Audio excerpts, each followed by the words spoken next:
ये जो देखिए नाम ही भूल गया मैं, इसरो है, वहां पे भी जॉब मिल सकती है केमिस्ट्री वालों को, लेकिन आपका जो उनको जरूरत हो साइंटिस्ट की, आपने उसी फील्ड में पीएचडी करी हो, फिर ऐसा होता है। डीआरडीओ में भी मिल सकती है, पोजीशंस कम होती हैं।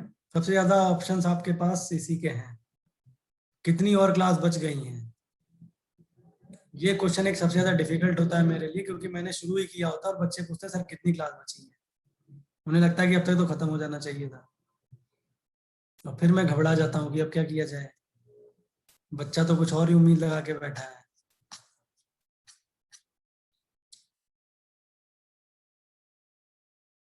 लोग इसी हिसाब से अपना सेट करते हैं कि अब हमें आगे क्लास पढ़नी है कि नहीं पढ़नी। मुझे लगता है इतना हुआ जा रहा है।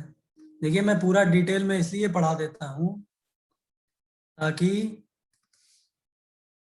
आपको इसके बाद दोबारा ऐसे परेशान होने की जरूरत ना हो। और जितना आपके लिए जरूरी है वो मैं अगले दिन आपको समराइज करके बता देता हूँ।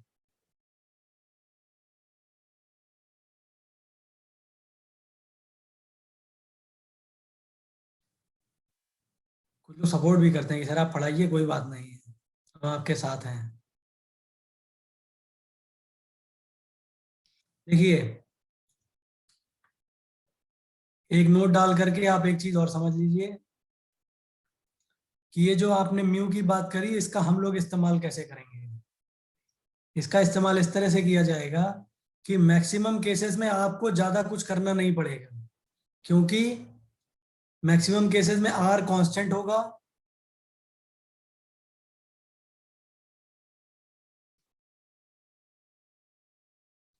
During isotopic substitution.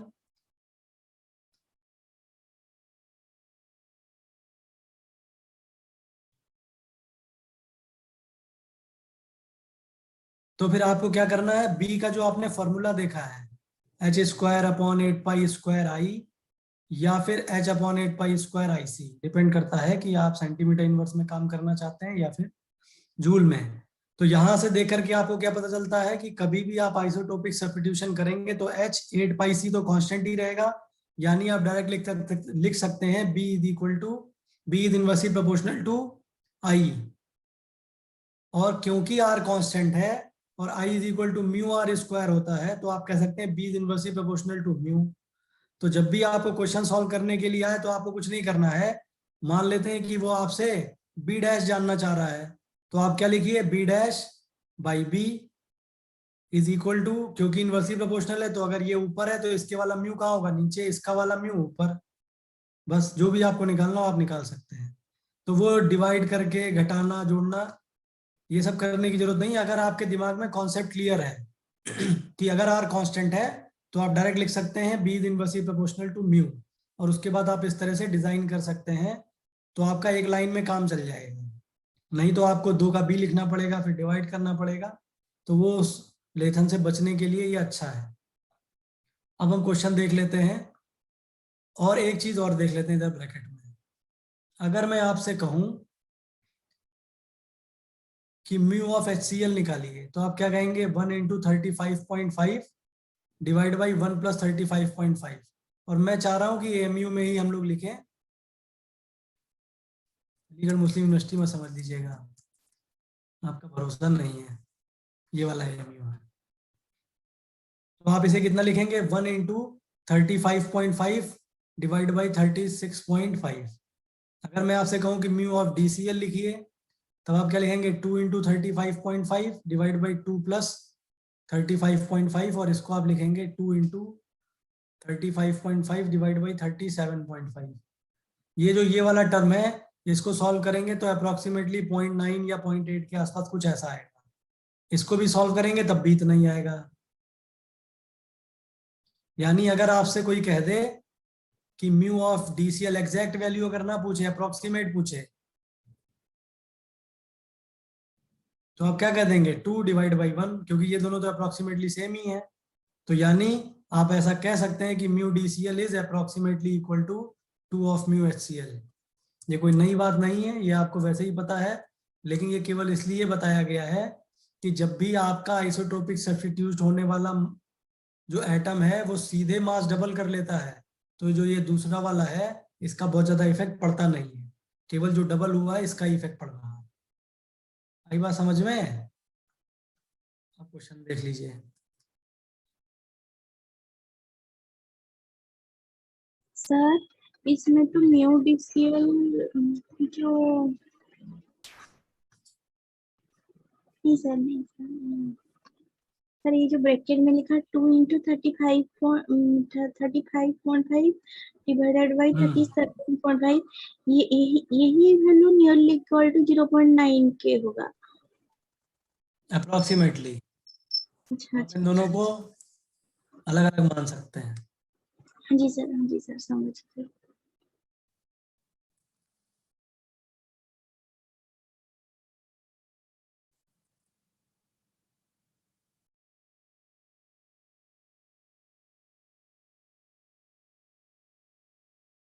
डबल कैसे हुआ? दोनों तो 0.9 है। अरे भाई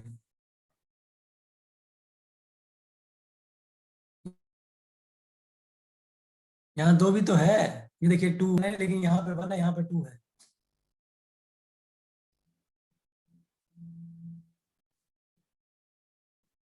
कुछ लोग पढ़ाने की तारीफ भी करते रहते हैं मेरी, ताकि जो है सर का मोटिवेशन टूटने ना पाए।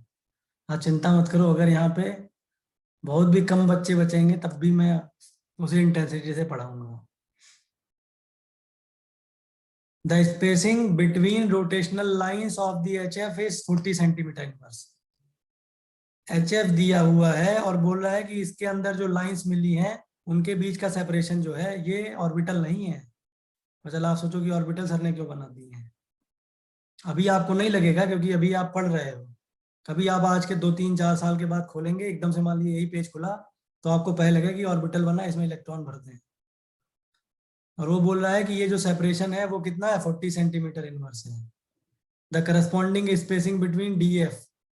तो DF होगा, आप DF को क्या मानते हैं? हम मानते हैं कि DF के लिए जो लाइंस होंगी उसको हम B मान लेते हैं, 2B dash, 4B dash, 6B dash and so on. तो इनका सेपरेशन कितना होगा, 2B डैश होगा। तो यानी उसने आपको दिया क्या है, उसने आपको बताया 2B is equal to 40 centimetre inverse, और उसने आपसे 2B डैश पूछा है। तो अगर आपको म्यू डैश पता चल जाए तभी आप B डैश पता कर सकते हैं। तो हमने क्या पढ़ा हुआ है, हमने पढ़ा है कि अगर ऐसा कुछ सॉल्व करना हो, हमें B डैश पता करना है। कैसे पता होता है? B dash by B dash अगर ऊपर है तो इसका म्यू डैश नीचे होगा, B का म्यू ऊपर होगा। अगर आपको 2B डैश पता करना है तो यहाँ पे 2 से मल्टीप्लाई करिए, यहाँ से 2 से डिवाइड करिए, दोनों क्या, सेहत पे कोई फर्क पड़ेगा नहीं। अभी अभी आपने देखा कि म्यू ऑफ HCl और म्यू डैश सॉरी HF था।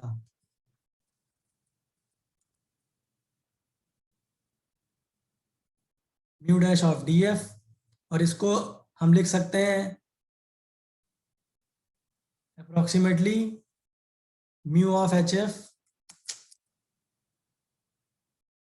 को लिखा सकता है 2 into म्यू ऑफ HF। ये और ये कैंसिल हो जाएगा, आपको मिलेगा 2B dash by 2B is equal to 1/2. This implies that 2B dash is equal to 2B into 1/2, और 2B है हमारा 40 सेंटीमीटर इनवर्स, ये है 1/2, ये है 20 सेंटीमीटर इनवर्स। तो ये क्वेश्चन मैंने आपको पूरा सॉल्व करके दिखाया है क्योंकि पहली बार है। अदरवाइज आपको पता है कि B is inversely proportional to mu, मतलब म्यू बढ़ेगा तो B कम हो जाएगा, म्यू अगर डबल होगा तो B आधा हो जाएगा, तो अगर B आधा होगा तो 2B भी आधा हो जाएगा। तो यानी HF से DF जाएंगे तो 40 से कितना हो जाएगा, 20। तो ये क्वेश्चन सॉल्व करने के लिए ज्यादा परेशान होने की जरूरत नहीं है। आपको पता चला कि HF से DF गया, अप्रोक्सीमेटली उसने पूछा है, तो 40 से 20 हो जाएगा। आ गई मेरी बात समझ में?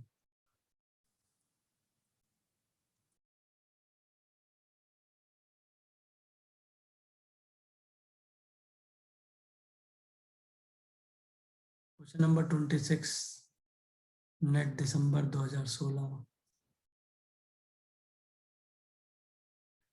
इसका आधा क्वेश्चन, बाकी इसका आधा आपको पहले से ही पता है।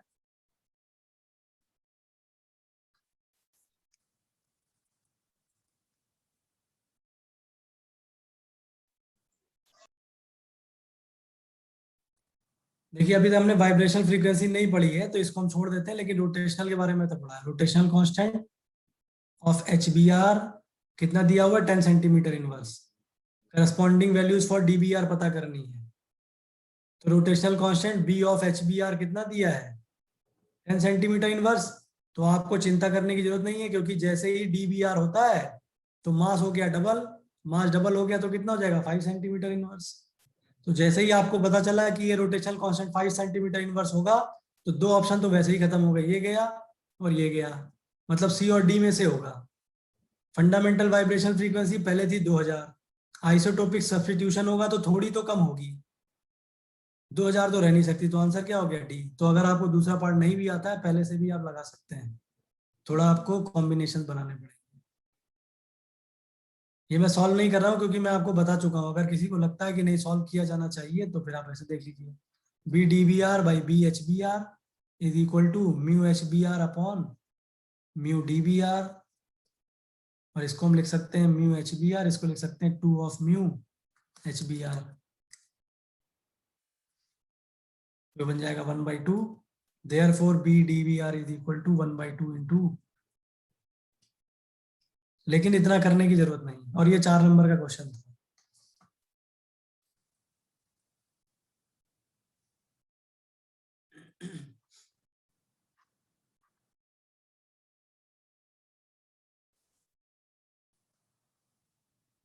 तो एप्लीकेशन हमने पढ़ लिए, तीसरा एप्लीकेशन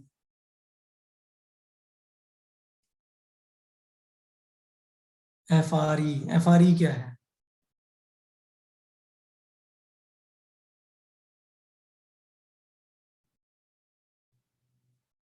फ्रीक्वेंसी का कैसे पता चलेगा, कौन सी फ्रीक्वेंसी का,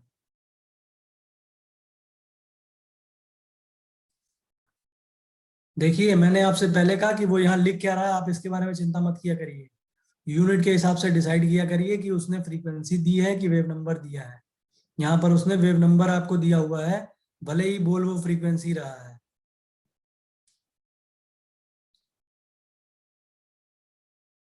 किसी ने बोला इन अबव, क्या अबव, ऊपर करना है क्या, बोल लिया करो भाई, भगवान ने दी है आवाज बोलने के लिए, आप लिखने में ज्यादा टाइम चला जाता है मुझे लगता है आपका, खैर जो आपको उचित लगे करिए। सी या डी कौन सा ऑप्शन है, ये क्वेश्चन मैं आपको वाइब्रेशन में कराऊंगा, वैसे डी होगा ना, क्योंकि अभी हमने ये पढ़ा नहीं है वाइब्रेशनल फ्रीक्वेंसी, तो इसलिए मैं आपको केवल ये वाला पार्ट सॉल्व करवा रहा हूँ कि 5 आएगा ये कंफर्म है। सर ऊपर कर दीजिए थोड़ा। और ऊपर, हाँ जी, थोड़ा और ऊपर, इससे ऊपर दिखा दीजिए सर, हाँ इससे ऊपर, ऊपर है कि नीचे है पता नहीं चल रहा, ऊपर ऊपर ऊपर, इससे ऊपर तो है ही नहीं। जी ठीक, थैंक यू। कुछ लोग कह रहे हैं स्पीड ज्यादा है आज, स्पीड ज्यादा नहीं है, आप जब ज्यादा चीजें एक साथ देखने लग जाते हैं तो आपको लगता है कि स्पीड ज्यादा होगी, कोई नहीं धीरे धीरे कर लेते हैं। इसमें तो देखिए मुझे नहीं लगता कि इसमें कोई बहुत बड़ी चीज है बताने के लिए, अगर मास डबल होगा तो बी आधा हो जाएगा, अगर आर चेंज नहीं हो रहा है तो ज्यादा टेंशन मत लीजिए इसकी।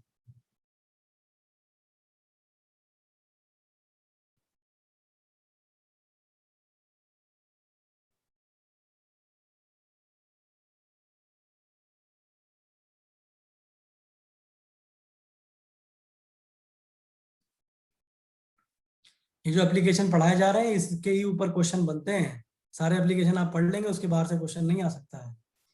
To find out classical frequency of rotation, ऐसा करने के लिए क्या करना पड़ता है, ऐसा करने के लिए क्लासिकल एनर्जी को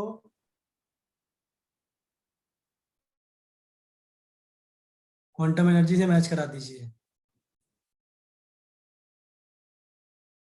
क्लासिकल एनर्जी कितनी है, half I omega square, quantum energy कितनी है आपकी, बी जे जे प्लस 1, ओमेगा को क्या लिख सकते हैं, 2 पाई न्यू का होल स्क्वायर, बी को लिख सकते हैं h²/8π²i, क्योंकि जूल में लिख रहे हैं। ये 2 ऊपर आ जाएगा, आई नीचे चला जाएगा, यहाँ आएगा 4π² न्यू स्क्वायर, यहाँ पे भी 1/2i ऐसे ही लिख लेते हैं अभी। कैलकुलेशन के लिए ज्यादा परेशान मत होइएगा कि कैलकुलेशन मैं तेज बता रहा हूँ। मैं आपको पहले ही बोल चुका हूँ कि कैलकुलेशन काम की नहीं है, फाइनल फॉर्मूला ही काम का है। तो 2 2 4, यहाँ पे बचेगा 2, ये नीचे आ जाएगा, हो जाएगा 16। तो आपको मिलेगा nu square is equal to h²/16 π⁴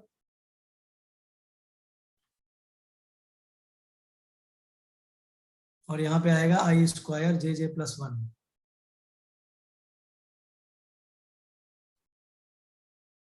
इसको आप लिखेंगे तो ये हो जाएगा स्क्वायर रूट में,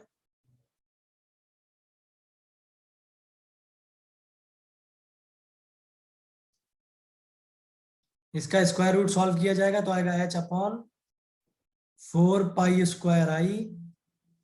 √jj+1। एक बात तो ये हो गई। इसको देख करके कुछ याद आता है आपको?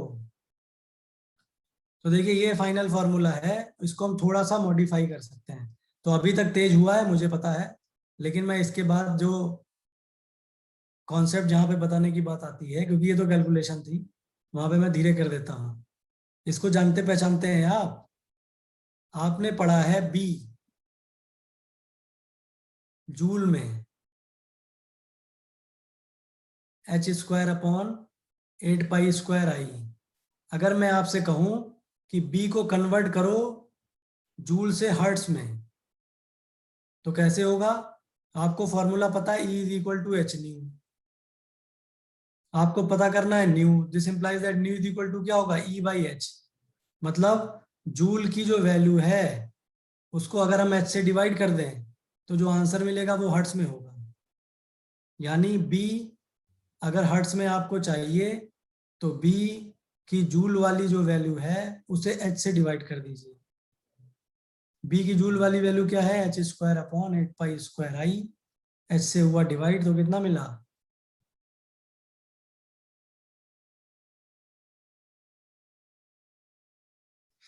तो कोई आपसे पूछ ले 2b हर्ट्स कितना होगा, तो आप कह देंगे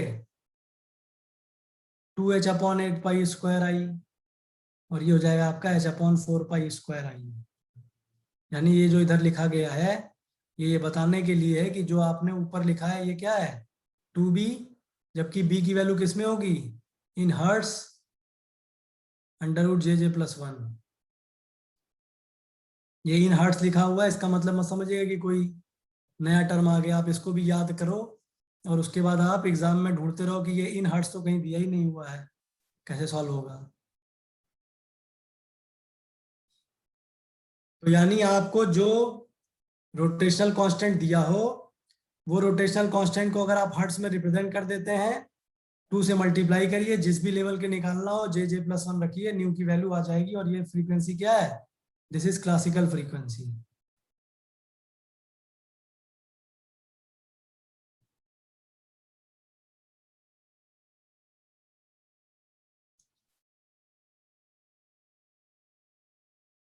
क्वेश्चन पूछा गया है क्वांटम फ्रीक्वेंसी पे, और उन्होंने बताया भी नहीं था कि ये क्वांटम फ्रीक्वेंसी है। काबिल लोग होते हैं ना दुनिया में। क्लासिकल एंड क्वांटम से क्या मतलब है?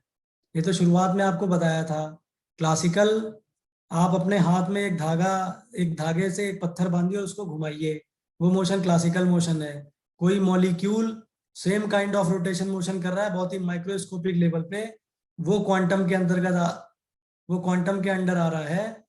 लेकिन जब आप अपने धागे से जो बंधा हुआ पत्थर है उसे घुमा रही हैं, तो वो किसी भी सर्कुलर पाथ पे घूम रहा है और सारे के सारे पोजीशन, सारी की सारी एनर्जीज अवेलेबल है उसके पास।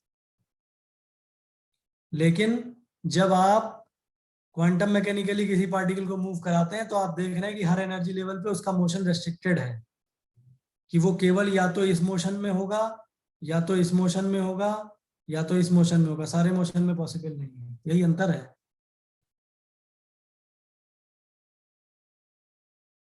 क्वांटम फ्रीक्वेंसी अगर आपको निकालनी है,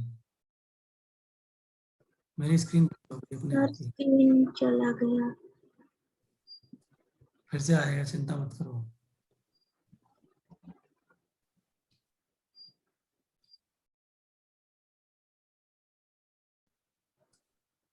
हाँ क्या,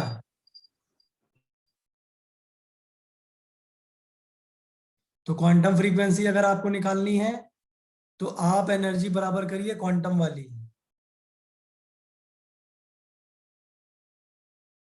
और क्वांटम एनर्जी हमारे पास कितनी है, यही है B(J)+1। तो इसको करने का कुछ मतलब नहीं है। h nu is equal to B(J)+1, तो न्यू इज इक्वल टू क्या हो जाएगा, B/H(J)+1। तो कुल मिलाकर के अगर आप B जूल को B हर्ट्स में लिख लेते हैं तो डायरेक्ट फ्रीक्वेंसी आप बता सकते हैं क्वांटम वाली। Can you please share your number, I have to discuss something with you. मैं आपको पहले ही क्लास में नंबर दे चुका हूं आपको।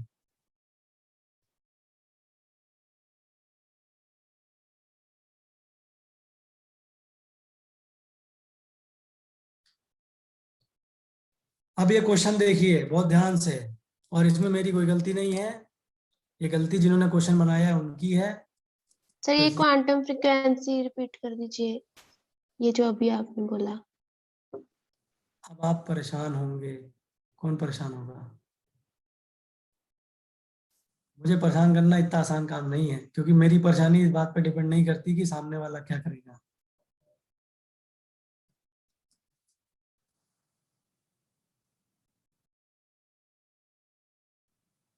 मेरी परेशानी वो मेरे ऊपर डिपेंड करता है ना, कि मैं जब चाहूंगा तभी परेशान हो सकता हूँ। आप चाह जाओ और मैं परेशान हो जाऊं, फिर मेरे होने का क्या मतलब। मैंने बोला क्वांटम, आप क्या जानना चाहती हो, क्वांटम और क्लासिकल में डिफरेंस क्या है, या क्वांटम फ्रीक्वेंसी क्या है। क्वांटम फ्रीक्वेंसी और क्वांटम एनर्जी। क्वांटम एनर्जी तो निकाली थी शुरुआत में हमने B(J)+1। हाँ और जी। अगर आपसे इसकी फ्रीक्वेंसी पूछता है कि आप यही बता दीजिए कि ये कौन सी फ्रीक्वेंसी है, तो फिर आप ओके। फ्रीक्वेंसी निकालने के लिए एनर्जी को जूल से एच से डिवाइड करते हैं, तो आपको बी किस में मिल जाता है, हर्ट्स में। तो इसको आप डिवाइड करेंगे तो न्यू हो जाएगा बी, और ये वैल्यू हो जाएगी इन हर्ट्स J(J+1)।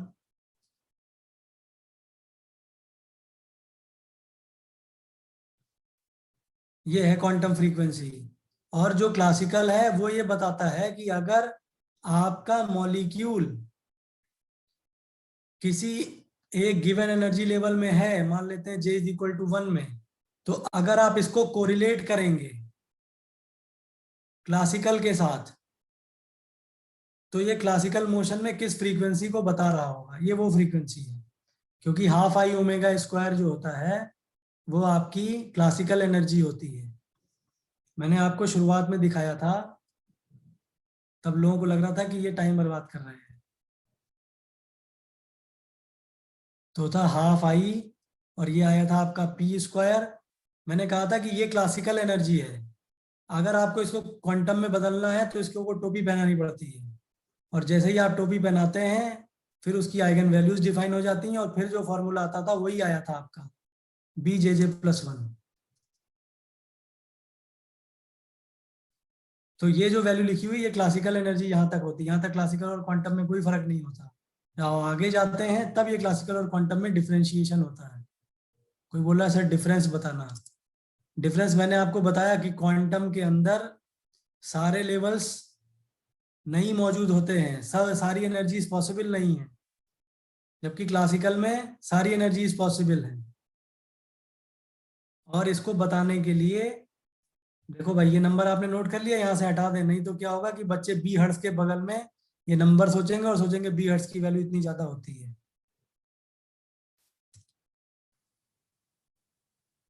जो क्लेडन बुक है उसके अंदर शुरुआत में लिखा हुआ है क्वांटम और क्लासिकल का डिफरेंस। उन्होंने कहा है कि अगर आप किसी रैंप पे चलते हैं, रैंप वाली नहीं जिसके ऊपर मॉडल चलते हैं, मान लेते हैं कि आप एक कोई स्लाइडर है और इसके ऊपर आप चढ़ रहे हैं, और यहां से यहां तक की जो हाइट है वो आपको कवर करनी है, और दूसरी कंडीशन में ये हाइट कवर करने के लिए आप सीढ़ियों से चढ़ रहे हैं, तो ये क्लासिकल है और ये क्वांटम है। क्योंकि यहां पर आपका पैर कहीं भी पड़ सकता है, रैंडम है, तो वहां पर कोई भी एनर्जी पॉसिबल है। लेकिन यहाँ पे आपका पैर इस जगह पड़ेगा, इस जगह, इसके बीच में कहीं नहीं पड़ सकता है, यहाँ पे हो ही नहीं सकता है। या तो आप यहाँ रखेंगे, या तो यहाँ, या तो यहाँ, या तो यहाँ। तो क्वांटम में डिस्क्रीटनेस होती है और ये कॉन्टिन्यूअस होता है क्लासिकल। यही डिफरेंस है।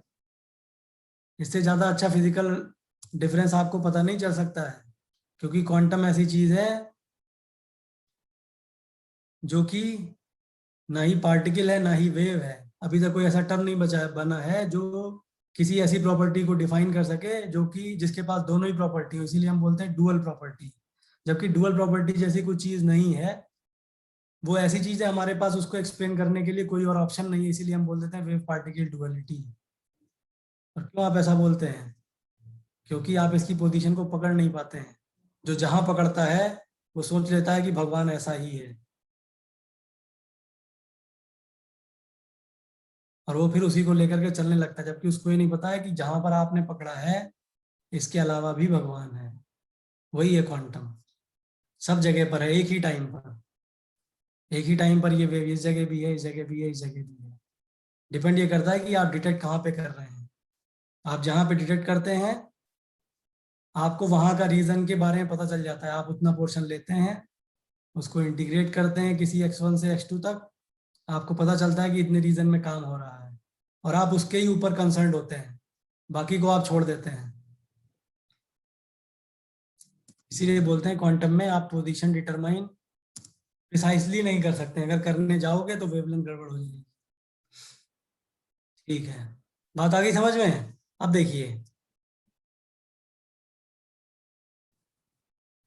क्वेश्चन, और मैं आपको पहले बता चुका हूँ इसमें मेरी कोई गलती नहीं है, तो आप मुझे गालियां नहीं दीजिएगा। ये TIFR वालों की गलती है, और एक बार गलती करें या तो वो ज्यादा काबिल हैं। कुछ लोग कह रहे होंगे ये तो सही बात है, तो ज्यादा काबिल है ही। लेकिन कई कई बार ज्यादा काबिल लोग भी कुछ कुछ छोटी छोटी गलतियां कर सकते हैं, जिससे बच्चा कंफ्यूज हो जाएगा। उनका पूछने का मोटिवेशन गलत नहीं होता है, लेकिन या तो आप टेक्स्ट बुक चेंज करवा दो, फिर कोई समस्या नहीं होगी। जैसे ये क्वेश्चन पूछा था TIFR वालों ने कि rotational energy of diatomic molecule is this, where E rotation is in joule, if rotation constant for H2 molecule is given by this, rotational period for H2 molecule in J is equal to 10 level। लेकिन इन्होंने यहाँ पे ये नहीं बताया कि ये कौन सी एनर्जी चाहते हैं।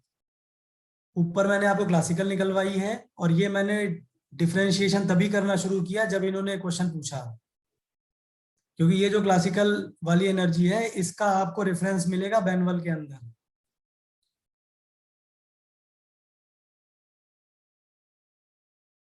बैनवल ने एक अनसॉल्व्ड क्वेश्चन है, लेकिन उसके अंदर हिंट दे रखी है कि आपको एक क्लासिकल पीरियड निकालना है।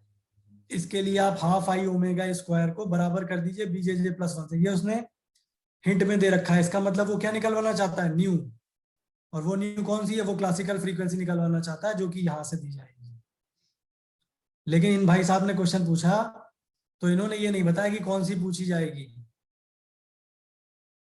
तो शुरुआत में आप कैसे सॉल्व करेंगे? आप ऐसे ही करेंगे कि 2b, और ये वैल्यू किसमें चाहिए आपको? हर्ट्ज में, √JJ+1।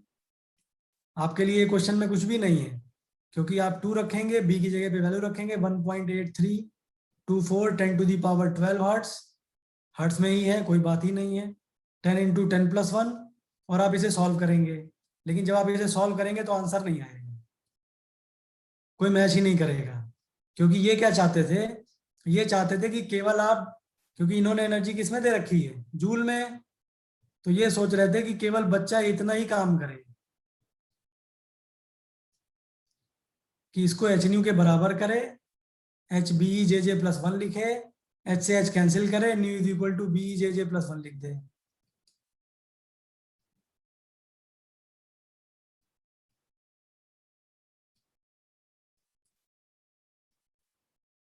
तो यहां से आपको मिलेगा न्यू, और पीरियड कितना होगा,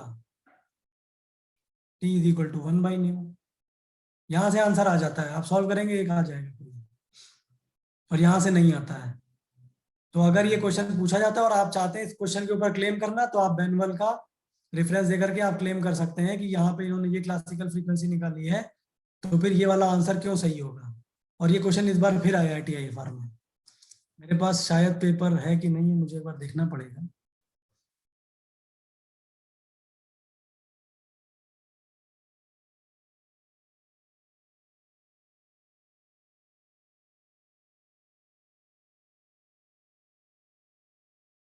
ये है शायद क्या,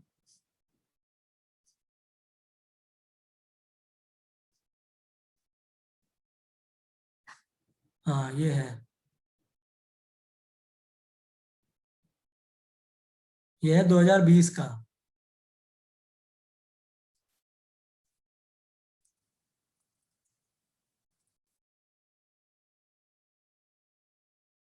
देखिए ये मैं इस बार का पेपर आपको दिखा रहा हूँ, ये है आपका TIFR 2020। और आप देखेंगे 1.8324 1.8324 सेम क्वेश्चन रिपीट किया है इन्होंने। तो एक ही गलती को दो बार रिपीट किया है। सर पीरियड 1/t कैसे हुआ, 1/न्यू है भाई, t नहीं है। Period is 1/न्यू।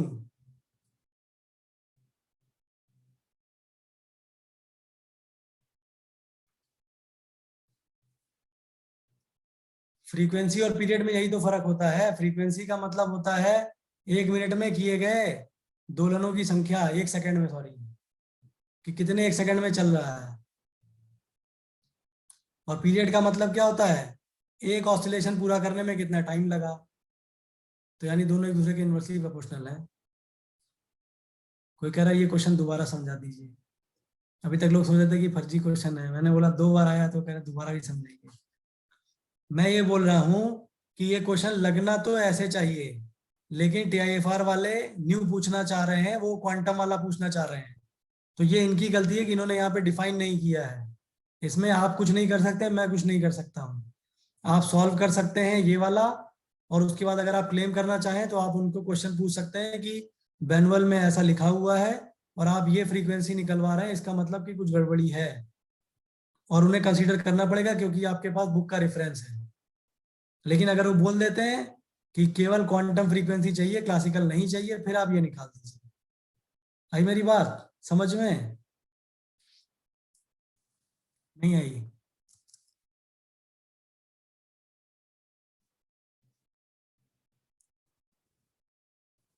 एक क्वेश्चन और देखिए, लेकिन वो क्वेश्चन देखने से पहले हम लोग, पहले तो मैं डायरेक्ट क्वेश्चन दिखा देता था, लेकिन अब मैं थोड़ा पहले बैकग्राउंड बना देता हूं ताकि आपको समझने में आसानी हो। देखिए हम लोगों ने डेल्टा ई निकाला था किस तरह से, कि हमने कहा था कि ये हमारी ग्राउंड स्टेट है J1 के लिए, ये एक्साइटेड स्टेट है J2 के लिए, जहां पर delta J is equal to क्या था, +1 लिया था। J2 minus J1 is equal to +1 था। तो J2 is equal to J1 +1 था। और डेल्टा ई हमने निकाला था E2 माइनस E1 से, और E2 हमने कितना लिखा था, B J2 +1, ये सब आप लिख चुके हैं। B कॉमन ले लिया था, J2 की जगह डाला था J1 +1।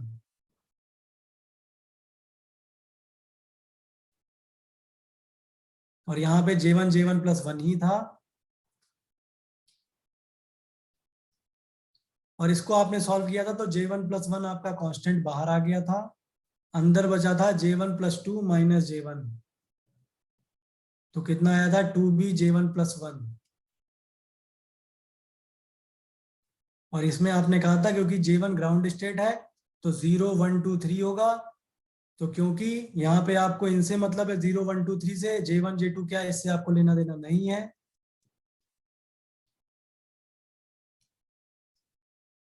तो आपको ये फॉर्मूला मिला था। लेकिन उस समय कोई मेरे से ये पूछ सकता था कि सर क्यों हम ऐसे ही करना चाह रहे हैं, हम ऐसा भी लिख सकते हैं कि जो delta J is equal to +1 है, यहाँ पर J2 minus J1 is equal to +1 है, तो फिर हम ऐसे लिख लें J1 is equal to J2 minus 1। J1 को इधर ले आए और जो आपने ये पूरा फॉर्मूला बनाया है इस पूरे फॉर्मूले को बिल्कुल ऐसा ही रखें, लेकिन इस टर्म को हम J1 की J2 की जगह J1 के फॉर्म में दिखाना चाहें तो क्या ये सही होगा कि नहीं होगा? क्योंकि ये तो मैथमेटिक्स है, अगर आप कहीं से भी करें तो गड़बड़ नहीं होना चाहिए। तो B J2 की जगह पे डालेंगे, कुछ नहीं क्योंकि वो तो पहले डाल चुके हैं, माइनस J1 की जगह पे J2 माइनस 1।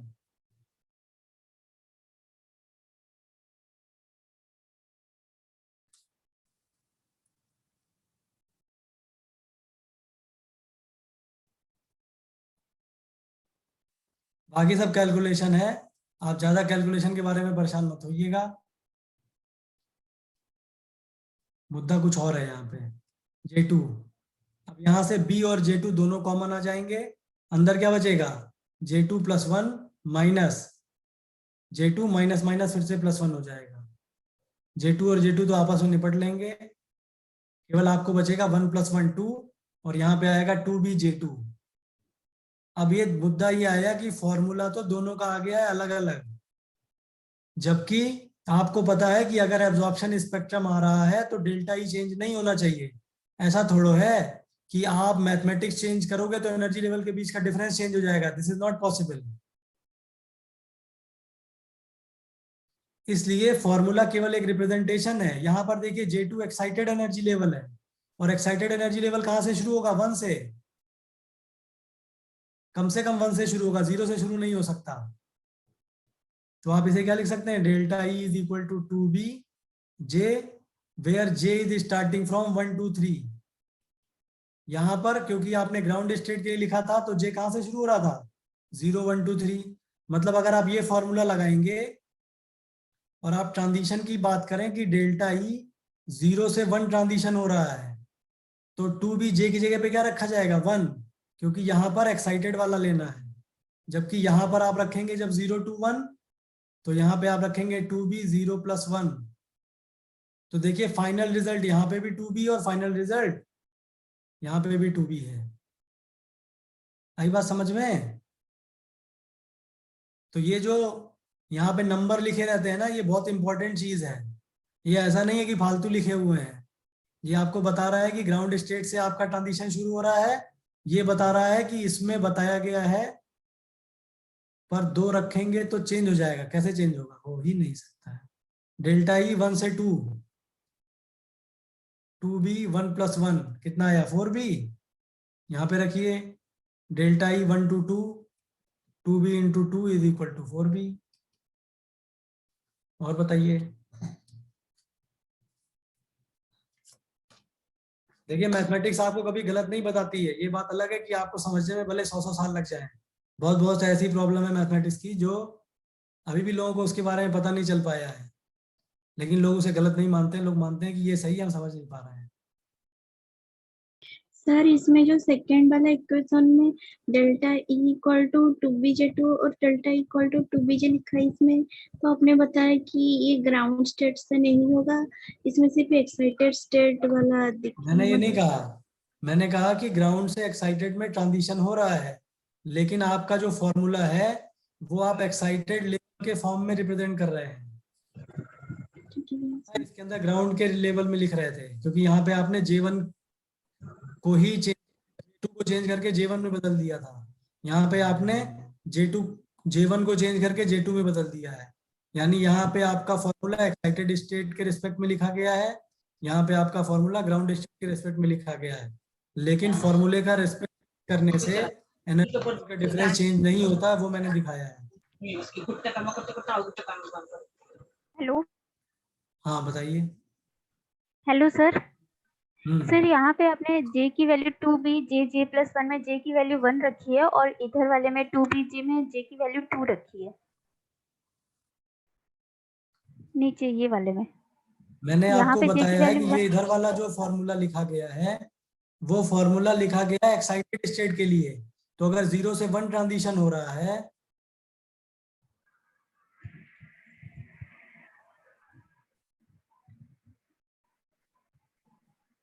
तो ये वाला फॉर्मूला क्या कहता है, ये कहता है कि ये वाला जो जे है ये ग्राउंड स्टेट वाला है, जहां से ट्रांजिशन शुरू हो रहा है।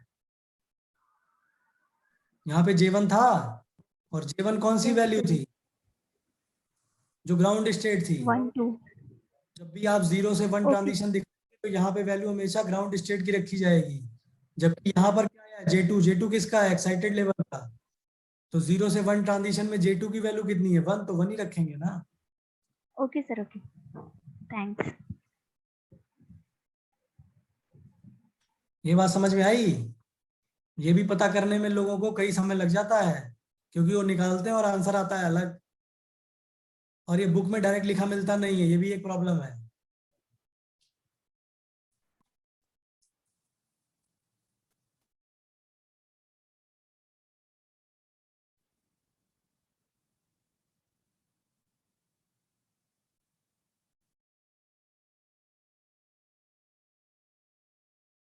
ये क्वेश्चन करिए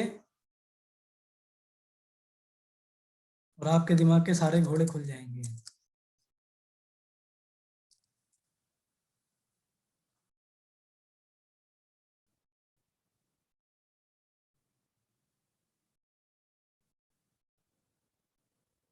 और किसी ने कोई क्वेश्चन पूछा था क्या?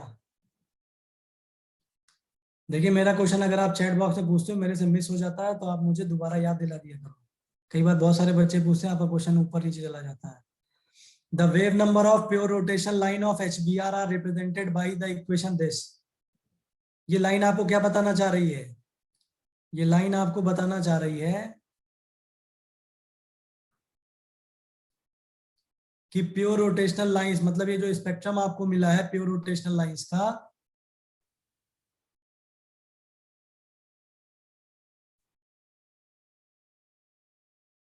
इसका जो यहां पर वेव नंबर दिया रहता है, वो वेव नंबर का जो फॉर्मूला है वो ये है।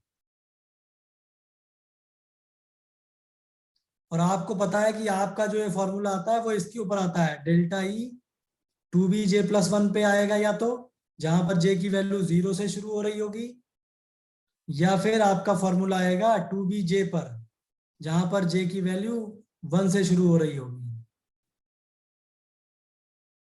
तो मैंने आपको पहले ही बोला था कि बी की वैल्यू ये डिसाइड करेगी कि ये वेव नंबर है कि एनर्जी है। तो अगर मैं डेल्टा ही लिख रहा हूँ, यहाँ न्यू बार लिख रहा हूँ, तो आप परेशान मत होइए, ये दोनों एक ही बातें हैं। लेकिन इसने आगे लिखा where J has integral values, मतलब ये क्या कह रहा है कि जे की वैल्यू 1 2 3 है, 0 नहीं है इसके अंदर। अगर ऐसा है, इसका मतलब कि आपको इसको किसके बराबर करना पड़ेगा, 2BJ के। तो 2BJ इज इक्वल टू है 16.90 J इन सेंटीमीटर इनवर्स। यहां से आपको क्या पता चलेगा कि 2B इज इक्वल टू है 16.90 centimetre inverse, hence B is equal to 8.45 centimetre inverse. बात समझ में आई क्यों बताया था इतना आपको? क्योंकि जब भी ये क्वेश्चन बच्चे देखते हैं तो वो इस बात पे ध्यान नहीं देते हैं कि यहाँ पे क्या लिखा हुआ है, where J have integral value. इसको तो हम ये मान के पढ़ते हैं कि ये फालतू लिखा जाता है। हम इसे पढ़ते हैं वेव नंबर इतना है, मोमेंट ऑफ इनर्शिया निकालना है, फिर हम सोचते हैं कि अब क्या किया जाए, क्योंकि फॉर्मूला तो हमारे पास है 2BJ+1, और 2BJ+1 को हम फिर क्या करते हैं 16.90 J के बराबर रखते हैं। बस उसके बाद हमारा दिमाग परेशान होना शुरू होता है कि अब क्या किया जाए। फिर आप इधर लाएंगे 2BJ minus 16.90J is equal to 2B, फिर आप जीवन भर इसे सॉल्व करते रहेंगे, क्योंकि ना आपको J पता है ना आपको 2B पता है। आई बात समझ में? तो इसीलिए J की वैल्यूज इंपॉर्टेंट है कि वो एक्साइटेड स्टेट के लेवल के बारे में बात करना चाह रहा है। तो बस एक बार आपको ये पता चला, उसके बाद तो फिर आप ही शेर हैं, मोमेंट ऑफ इनर्शिया निकालनी है। आप भी कहेंगे क्या बच्चों वाला काम चल रहा है। H/8π² IC होता है, I is equal to H/8π² BC होता है।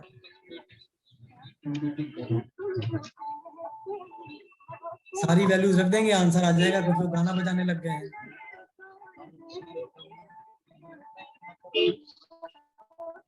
गैलेक्सी M20,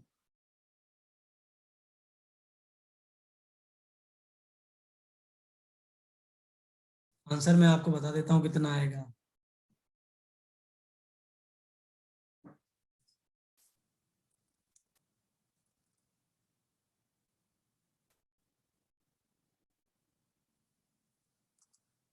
गाना बजाओ तो बुरी बात नहीं है, मुझे सुनाई नहीं पड़ता, ये सबसे ज्यादा बुरी बात है। इंटर न्यूक्लियर, क्योंकि आधा आधा सुनाई देता है तो वो शोर होता है, मेरे लिए गाना होता ही नहीं है। बी अभी नोट नहीं किया है, तो मैंने कौन सा बिगाड़ दिया है? मैंने तो मिटाया भी नहीं है, अभी तो सब लिखा ही हुआ है। अगला पोर्शन देखिए, मोमेंट ऑफ इनर्शिया निकाल लिया, इंटरन्यूक्लियर डिस्टेंस निकाल ली। वो तो नहीं कहता, तब भी आपको पता था कि इंटरन्यूक्लियर डिस्टेंस आप निकाल सकते हैं, क्योंकि आपको पता है I is equal to mu R square होता है। तो आर इज इक्वल टू क्या हो जाएगा? Square root of I by mu. और म्यू कैसे निकालेंगे? एच बी आर के लिए, for H B R 1 × 79 divide by 1 + 79, multiply करेंगे 1.67 10⁻⁻27 kg। अब नोट कर लिया कि अभी भी नहीं किया?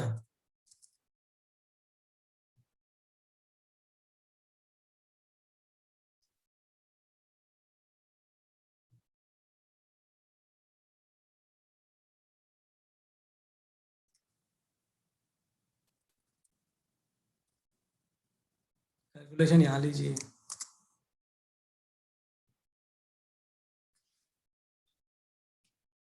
ये इन्होंने बहुत मेहनत से किया है, इतनी मेहनत आपको करने की जरूरत नहीं है। ठीक है ना, आप ये वाला फॉर्मूला लगाइएगा, आप इनका म्यू भूल जाइएगा, आंसर याद रखिए।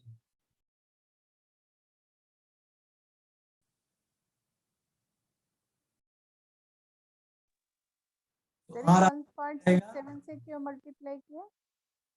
इसलिए किया है क्योंकि ये आपका एएमयू में है, ये भी एएमयू में है, ये भी एएमयू में है, ये भी एएमयू में है। आपको चाहिए किस में? किलोग्राम में। Okay sir.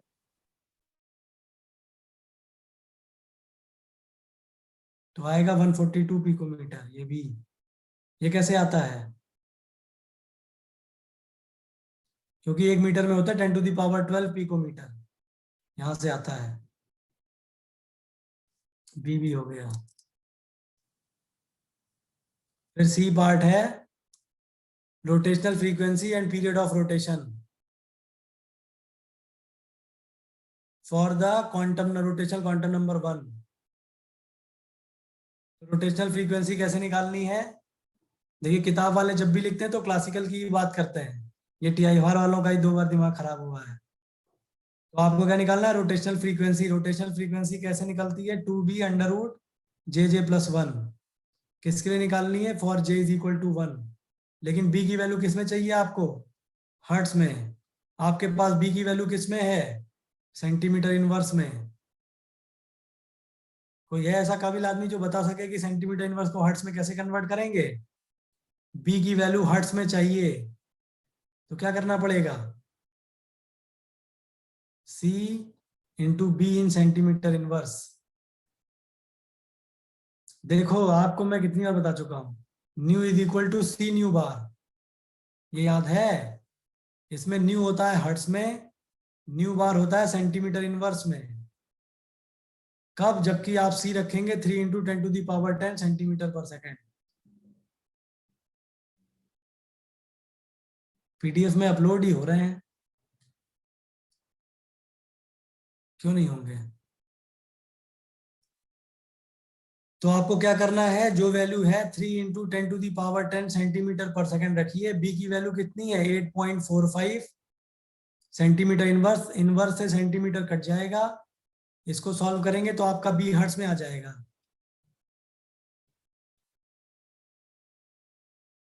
और ये आ जाएगा पर सेकेंड 10⁻10। और पर सेकेंड ही क्या है?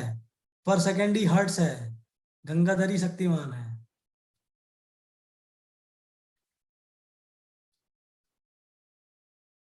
बी की वैल्यू डाल दीजिए 25.35 10⁻10 हर्ट्स। जे की जगह वैल्यू डाल दीजिए 1+1, आंसर आ जाएगा। और ये इन्होंने फिर से कठिन तरीके से ही सॉल्व किया होगा। हाँ, मैं आपको डायरेक्ट आंसर बता देता हूँ।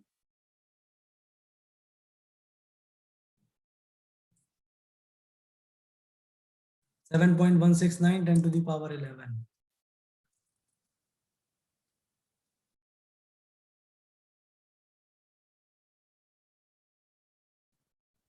तो पीरियड कैसे निकलेगा?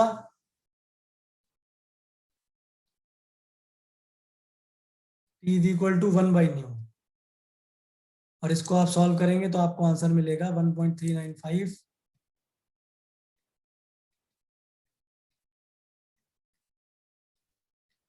Both help. हाँ बोलो भाई, सॉरी भाई नहीं बहन जी, बताइए।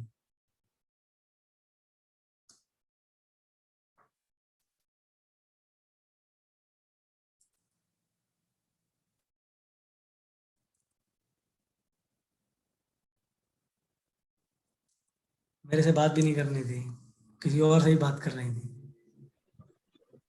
सर हाँ जी, सर आपने ये टाइम पीरियड सर क्या बताया था, मतलब 1 सेकेंड में ये जो क्या टाइम बताया? पीरियड। टाइम पीरियड अच्छा बता रहे हैं। डी वाला पहले, डी वाले में क्या निकालना है? Which rotational energy level has the highest population at 298 kelvin. तो जो कह रहा है सर बुरा मान गई बहन जी सुनकर, बुरा मान गई तो उसके लिए भी सॉरी है, सॉरी ज्यादा मैं कुछ कह नहीं सकता। सर टाइम पीरियड एक बार बता दीजिए सर टाइम पीरियड। हाँ सुन लिया आपका क्वेश्चन, मेरे दिमाग में है, बता देंगे। वाले में which rotation level has the highest population at 298 kelvin, तो आपको क्या पता करना है? J max. टाइम पीरियड के बारे में क्या जानना चाहती है? मुझे समझ में नहीं आ रहा। पीरियड मतलब क्या होता है? जितनी देर में एक रोटेशन पूरा होने में जितना टाइम लगता है,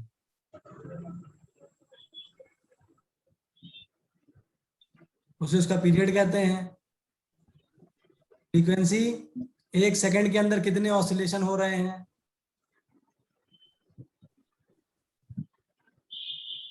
मान लेते हैं यहाँ तक 1 सेकंड पहुंचा, एक ऑसिलेशन पूरा हुआ, 2 ऑसिलेशन पूरे हुए, 3 हुए, 4 हुए, 5 हुए, 6 हुए, तो टोटल 6 ऑसिलेशन यहाँ पर है। अब आपको पीरियड निकालना है तो क्या करना पड़ेगा? आपको ये पता करना है कि 1 सेकंड में कितने हो रहे हैं। पीरियड आपका क्या है? पीरियड है time taken to complete one oscillation. Frequency है नंबर ऑफ ऑसिलेशन, तो टी किसका हो जाएगा? इसका इनवर्सली प्रोपोर्शनल। आप जैसे ही करें बता देंगे कि कितनी देर में हो रहा है एक रोटेशन। इसमें आप क्या जानना चाहती हैं नहीं और सर, ज्यादा? नहीं सर, हो गया। इधर देखिए आप, कौन सा आया? देखिए ये क्वेश्चन जो आप लगा रहे हैं, इस क्वेश्चन के अंदर आपने अभी तक जो कुछ पढ़ा है सब कुछ आ गया है। तो आप केवल ये क्वेश्चन लगाइए और उसके बाद मुस्कुराइए कि आपको सब कुछ आ गया। विच रोटेशनल एनर्जी है हाईएस्ट पॉपुलेशन एट 298 केल्विन। आपको टेम्परेचर दे दिया, फॉर्मूला पता है। J max is equal to under root K T upon 2 BHC minus half.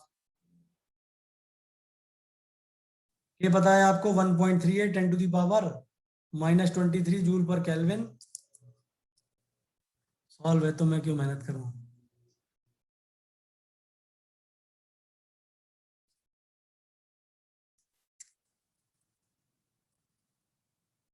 भगवान ने कॉपी पेस्ट की सुविधा दे रखी है।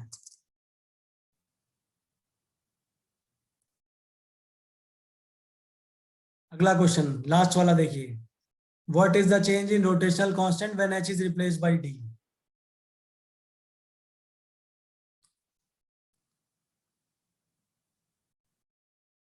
ये तो फिर आपके साथ बच्चों वाली बात हो गई।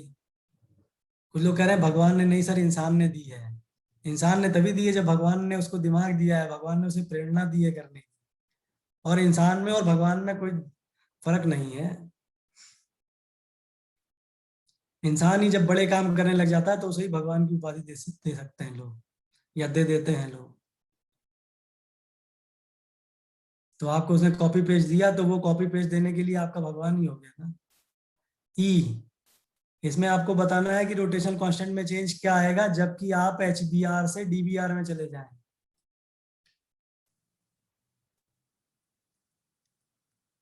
तो दिमाग तो सबको दिया, लेकिन सबको भगवान नहीं बोलते ना। अब जिसने कॉपी पेस्ट आपने नहीं दिया, कॉपी पेस्ट आपने दिया होता तो आपको भगवान बोल देते। कुछ लोग कह रहे हैं भगवान नहीं होते सर। खैर देखिए, एक बहुत ही इंपॉर्टेंट बात है किसी भी साइंटिस्ट के लिए कि जिस चीज को आप जानते नहीं है ना, उसके बारे में आप ये नहीं कह सकते कि वो है या नहीं है, क्योंकि दोनों ही प्रूफ करने के लिए आपके पास साइंटिफिक एविडेंस होने चाहिए। आप क्या कह सकते हैं कि मुझे पता नहीं है, फिर आप ये कह सकते हो कि I believe that there is no God. कोई कह सकता है I believe that there is a God, the God, जो भी आप लिखना चाहें। तो ये आपका बिलीफ है, आप अपनी बिलीफ के आधार पर किसी मानिए या ना मानिए, लेकिन आपके मानने या ना मानने से कोई चीज है या नहीं है ये प्रूफ नहीं हो जाता। महात्मा बुद्ध से एक बार उनके पास आए, उन्होंने कभी जीवन में भगवान की पूजा नहीं करी थी, मानते नहीं थे कि भगवान है। और एक थे जो कि मानते थे कि भगवान है। तो एक बार वो भगवान बुद्ध के पास आए, वो जीवन भर पूजा पाठ करते थे। एक दिन उनके मन में आया कहीं ऐसा ना हो कि भगवान ना हो तब क्या होगा, तो फिर मैं इतने दिन से जो मेहनत कर रहा था बेकार है। तो बुद्ध भगवान के पास गए, उन्होंने कहा भगवान होता है? तो बुद्ध ने देखा, उन्होंने कहा नहीं होता है। तो बुद्ध भगवान के जितने शिष्य थे वो सारे के सारे खुश हो गए कि अरे भगवान होता ही नहीं है, फिर हम इतनी मेहनत क्यों कर रहे हैं, फिर तो अपना बढ़िया दारू पियो, पार्टी करो, क्यों है अहिंसा परमो धर्म और दुनिया का नाटक इन्होंने बना रखा है। सब अपना मजे करने लग गए। अगले दिन क्या हुआ, एक ऐसा आदमी आया जो जिंदगी भर नास्तिक था, वो भगवान को नहीं मानता था। उसको एक दिन ये डाउट हुआ कि भगवान शायद अगर होता होगा तो मैं बहुत गलत गलत काम किया हूँ, फिर तो भगवान ऐसी तैसी करेंगे मेरी। तो वो बुद्ध भगवान के पास गया। तो बुद्ध जी ने उनसे पूछा कि होते हैं कि नहीं होते, तो बुद्ध भगवान ने कहा होते हैं। तो जो शिष्य थे अब वो परेशान कि हमने तो एक दिन बहुत कुछ कर लिया। फिर वो गए उनके पास कि आपने एक आदमी से बोला कि होते हैं एक आदमी से बोला कि नहीं होते हैं, तो है कि नहीं है? तो उन्होंने कहा कि जब तक आप किसी चीज को महसूस ना कर ले पूरी तरीके से, तब तक आप ये बोल ही नहीं सकते हैं कि नहीं है। इसीलिए आप उस समय सेंटर में रहो और धीरे धीरे तरक्की करते रहो, फिर आपको समझ में आएगा कि है कि नहीं है। और जब आपको एहसास हो जाएगा तब आपको पता चलेगा कि जो डेफिनेशन है ना गॉड की वो अलग है। हम जब डिफाइन करने लग जाते हैं भगवान को कि राम ही है, श्री कृष्ण ही है, या फिर जो भी एक एक नाम देने लग जाते हैं, तब आप फंसना शुरू होते हैं। तब आप कहते हैं नहीं नहीं कोई भगवान नहीं, सब फर्जी चीजें हैं। लेकिन जब आपको समय के साथ ये डेफिनेशन क्लियर होती है कि डेफिनेशन ये है भगवान की, तब आपको लगता है कि अरे एक नहीं कई भगवान है। चलिए पढ़ लेते हैं। HBR से TBR में चेंज सर आएगा। यहाँ ऊपर 8.54 को मीटर में डायरेक्टली कन्वर्ट कर दिया है, और इसमें अगर हमें करना होगा जैसे आपने बताया तो हमें अलग से c से मल्टीप्लाई करना पड़ेगा, या फिर ये जो नहीं, c की वैल्यू दे रखी है उसको 10⁻10 कर देंगे? अगर हमें करना है तो हम जिस तरह से करते हैं वहां पर हम रखते हैं 8.45 सेंटीमीटर इनवर्स। फिर हम यहाँ पर वैल्यू रखते हैं 3 × 10⁻10 सेंटीमीटर पर हाँ सेकेंड। तो बात है ये वाला 10⁻2 यहाँ आ जाता है। तो ठीक है, बी मैं ऑफ ये पूछ रही मतलब अलग से तो नहीं c का मल्टीप्लाई करना पड़ेगा? आप सॉल्व अपने तरीके से करिए, आंसर इनका देखिए।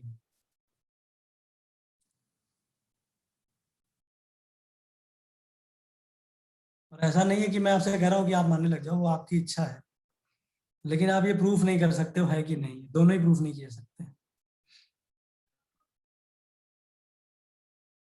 और उसके भी कारण है, कभी और डिस्कस करेंगे। इसको निकालने का तरीका क्या था, मैंने कहा कि जो बॉन्ड लेंथ है वो अप्रोक्सीमेटली कांस्टेंट रहती है, तो इसका DBR नीचे लिखिए म्यू के लिए, और HBR के लिए म्यू ऊपर लिखा जाएगा क्योंकि इनवर्सली प्रोपोर्शनल है। दूसरी बात कि अगर आप चाहो तो आप पूरा सॉल्व करके भी कर सकते हो, अगर आप चाहो तो अप्रोक्सीमेटली भी निकाल सकते हो। अब आप सोचेंगे कि कब सॉल्व करना है, कब अप्रोक्सीमेटली निकालना है। अगर गेट में आता है और वो दशमलव के 3 स्थानों तक सर्वथा शुद्ध मान पूछता है कि पॉइंट के 3 प्लेसेस तक आंसर बताइए सही होना चाहिए, या 4 प्लेसेस तक, तो फिर आप बिल्कुल एग्जैक्ट सॉल्व करिए। कैसे? 1 into 79, 1 plus 79, divide by 2 into 79, 2 plus 79। इसको मल्टीप्लाई करें या ना करें 27 kg से कोई फर्क नहीं पड़ेगा, क्योंकि ऊपर और नीचे दोनों में सेम क्वांटिटी है। ये और ये वैसे भी कैंसिल ही होने वाला है। तो फिर अगर आपको निकालना है B of D B R, ये हो जाएगा आपका 79/80 divide by 2 into 79/81 multiplied by B of H B R. Solve कर लीजिएगा, जो आंसर आया लिख लीजिएगा। आंसर मैं लिख भी दूंगा, 81/2 इंटू 79 से 79 कैंसिल हो जाएगा। एच बी आर था आपका 8.45 सेंटीमीटर इनवर्स। सॉल्व करेंगे, आंसर आएगा 4.278।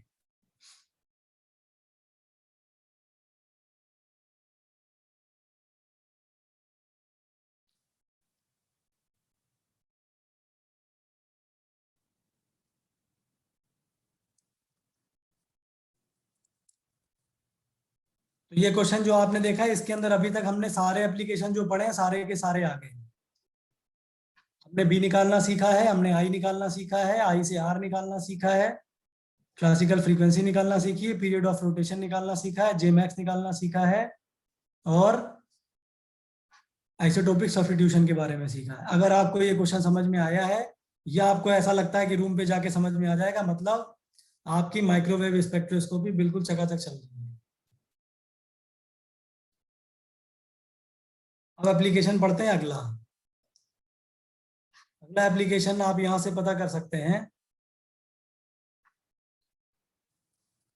जो आपने जे मैक्स निकाला है, ये कौन सा होगा? शायद एप्लीकेशन नंबर 3 हो गए, 4 हो गए हैं, 4 एप्लीकेशन नंबर होगा। इसमें आप बता सकते हैं to find out temperature of system.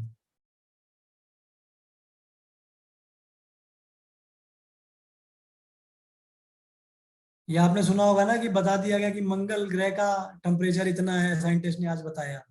वो यहां से पता चलता है। कैसे? क्योंकि आपको पता है J max is equal to क्या है, √KT/2 BHC minus half, since J max and B can be known from microwave spectrum, therefore temperature can be calculated.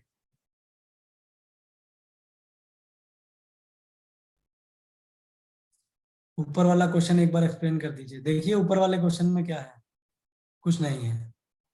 उसने आपसे बोला है कि न्यू बार, ये वेव नंबर्स आपको दे रखे हैं, वेव नंबर को उसने एक फॉर्मूले में दे रखा है, और आपको आपके वेव नंबर के 2 फॉर्मूले पता है, एक ग्राउंड स्टेट के लिए, एक एक्साइटेड स्टेट के रेस्पेक्ट में। क्योंकि उसने जे की वैल्यू को इंटीग्रल बोला है, इसलिए हमने एक्साइटेड वाले फॉर्मूले को लिया है। यहाँ से बी की वैल्यू निकाली है। मोमेंट ऑफ इनर्शिया निकालना है, बी का फॉर्मूला होता है h/8π²IC। आई की वैल्यू निकाल ली। फिर उसने पूछा बॉन्ड लेंथ निकाल ली, आई इक्वल टू होता है μr², आर की वैल्यू निकाल ली। फिर उसने पूछा कि frequency of period of rotation और फ्रीक्वेंसी ऑफ रोटेशन बताइए। तो हम लोगों ने देखा था कि न्यू इज इक्वल टू होता है 2b√jj+1। जे की वैल्यू 1 पे निकालनी है, वैल्यू डाल दी, यहाँ पर न्यू आ गया। पीरियड ऑफ रोटेशन इसका इनवर्स होता है फ्रीक्वेंसी का, वो कर लिया। उसने पूछा है कि मैक्सिमम पॉपुलेशन क्या होगी, which rotational level has highest population at 298 kelvin. तो वो था J max √KT/2 BHC minus half, वो रख दिया, ये आ गया। ई में उसने पूछा था अगर HBR को DBR में चेंज करें तो बी में क्या चेंज आएगा, तो B/B' इज इक्वल टू μ'/μ होता है, वही रख करके निकाल दिया। आप लिखने में बिजी थे मुझे लग रहा है पहले।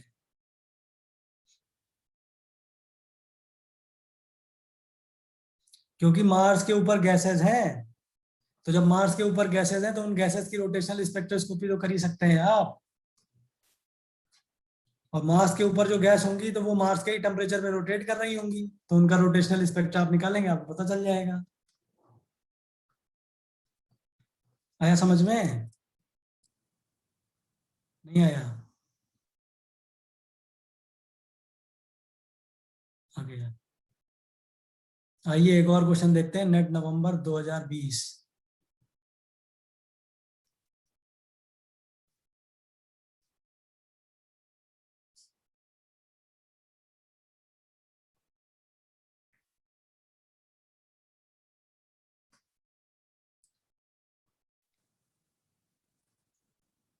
इस क्वेश्चन के ऊपर बहुत लड़ाई झगड़ा हुआ है,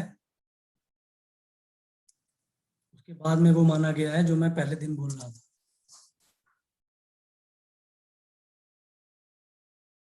क्योंकि नेट वालों ने आंसर गलत दिया था और उनका क्वेश्चन उनके आंसर को सेटिस्फाई नहीं कर रहा था, और जो उन्होंने क्वेश्चन में बोला उसके हिसाब पे कोई आंसर सेटिस्फाई नहीं कर रहा है। इसलिए बाद में उन्होंने क्या किया कि जो सबसे पास था उस आंसर को ले लिया।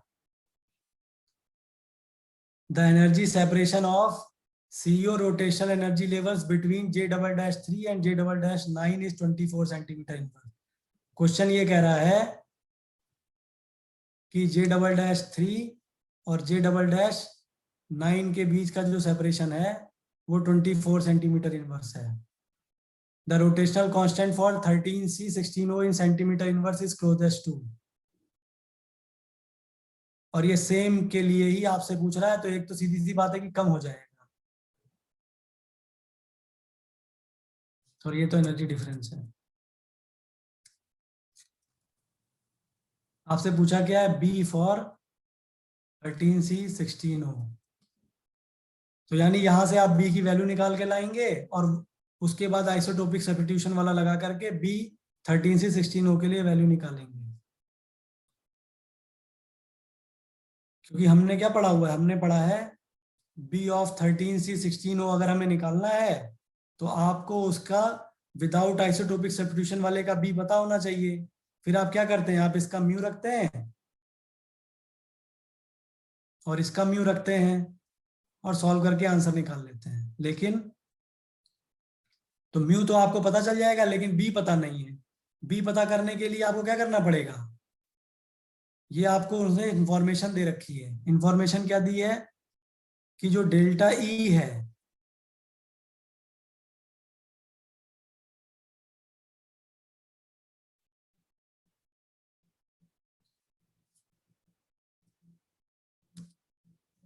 इसको J2 लिखते हैं।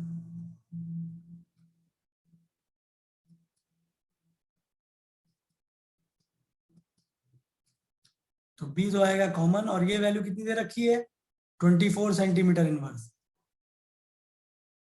J2 की वैल्यू कितनी है, 9।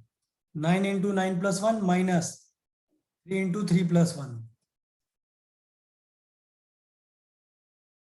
तो ये कितना आएगा, 90 माइनस 12, ये आ जाएगा आपका 78। तो B की वैल्यू आ जाएगी आपकी 24/78 centimetre inverse. This is B for 12C 16O। और जैसे ही आपको ये वैल्यू मिल गई आपका काम हो गया।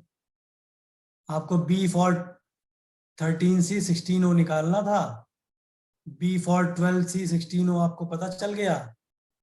Mu of 12C 16O mu of 13C 16O।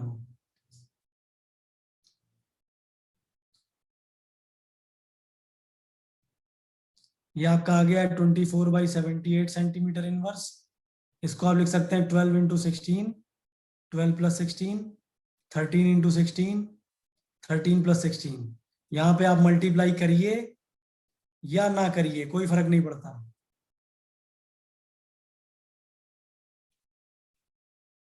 क्योंकि ये तो कैंसिल ही हो जाएगा।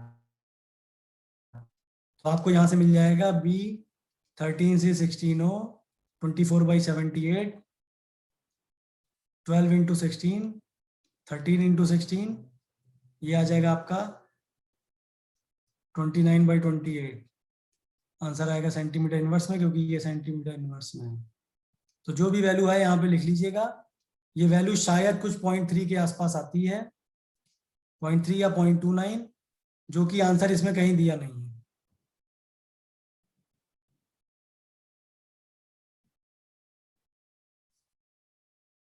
अरे डिवाइड में 24/78 है, तो इधर 24/78 ही तो जाएगा। वो तो मल्टीप्लाई में होता तब पलटता। बी 0.88 ही वो ऑप्शन है जो कि 0.3 के सबसे ज्यादा करीब है। तो आंसर इन्होंने बाद में, पहले इन्होंने आंसर कितना दे रखा था, शायद कुछ 1.900 दे रखा था, और बाद में इन्होंने करेक्ट किया। और कुछ लोग ऐसे थे जिन्होंने इसका आंसर निकाल भी दिया था 1.90, क्योंकि जब आंसर दे दिया जाता है तो लोग कुछ ना कुछ जोड़ तोड़ करके आंसर निकाल लेते हैं। असलियत में जिसने निकाला था वो भी कम काबिल नहीं था, मानना पड़ेगा कि उसने जो भी जुगाड़ किया, लेकिन उस जुगाड़ से पता चला कि जिसने क्वेश्चन बनाया है वो बनाना वही चाह रहा था, लेकिन वो गलती से उसने जो भाषा लिखी है वो भाषा वो जो बनाना चाह रहा था उसको मैच नहीं कर रही है। वो चाह रहा था कि j इज इक्वल टू 3 से एक ट्रांजिशन जो हो रहा है और j इज इक्वल टू 9 से जो ट्रांजिशन हो रहा है, इन दोनों ट्रांजिशन के बीच का डिफरेंस इतना है। देखिए अगर ये क्वेश्चन ऐसे बना होता,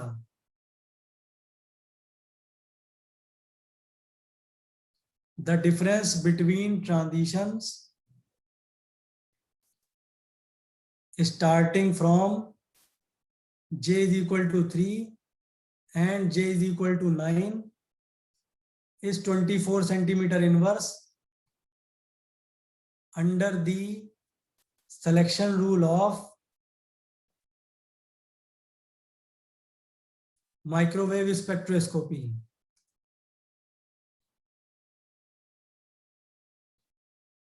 ब्रैकेट लिख लीजिए for 12C16O, then find out B for 13C16O। ये क्वेश्चन ऐसा होना चाहिए था। कोई कह रहा है थोड़ा ऊपर, और कितना ऊपर करें बताओ भाई, कितना ऊपर करना है?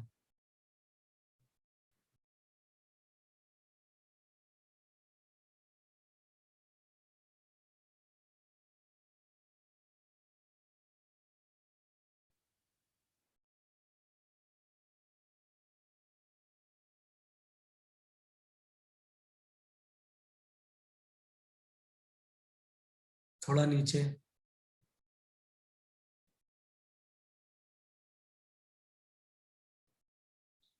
और नीचे,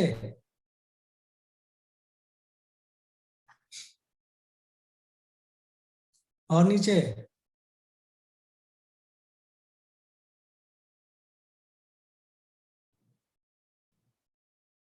सर ये तो बाद में भी कर सकते हैं, खुद से पहले ये लोग समझ लें।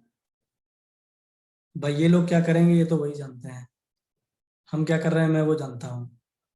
तो अगर ये क्वेश्चन दिया होता तो देखिए सब कुछ चेंज हो जाता। उसने बोला है the difference between transitions starting from j is equal to 3, तो 0 1 2 3 4 डैश डैश डैश 9।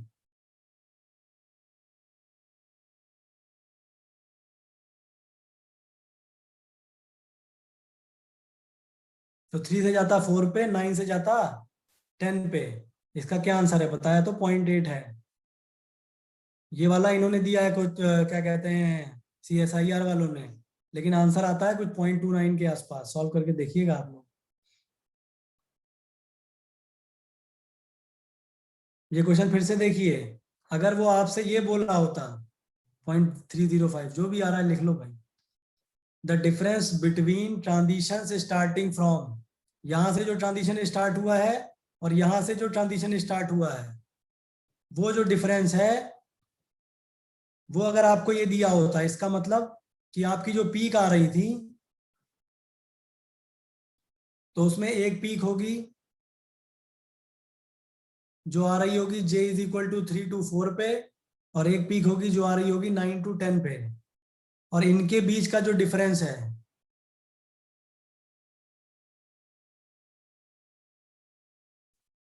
जिसको कि हमको अगर दिखाना होगा तो हम इसके लिए फॉर्मूला क्या लिखते हैं, डेल्टा ई 2bj+1। तो अगर ये डिफरेंस इन दोनों लाइंस के बीच का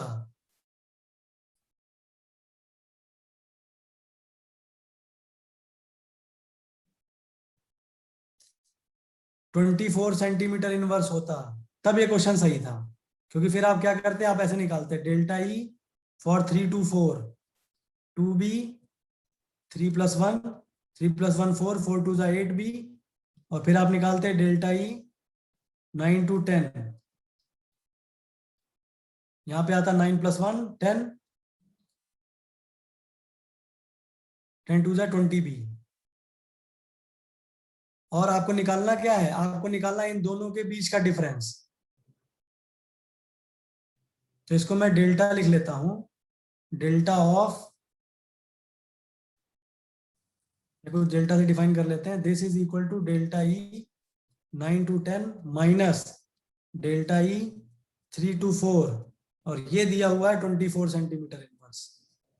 तो ये वैल्यू होती है आपकी 20b minus 8b is equal to 24 centimetre inverse.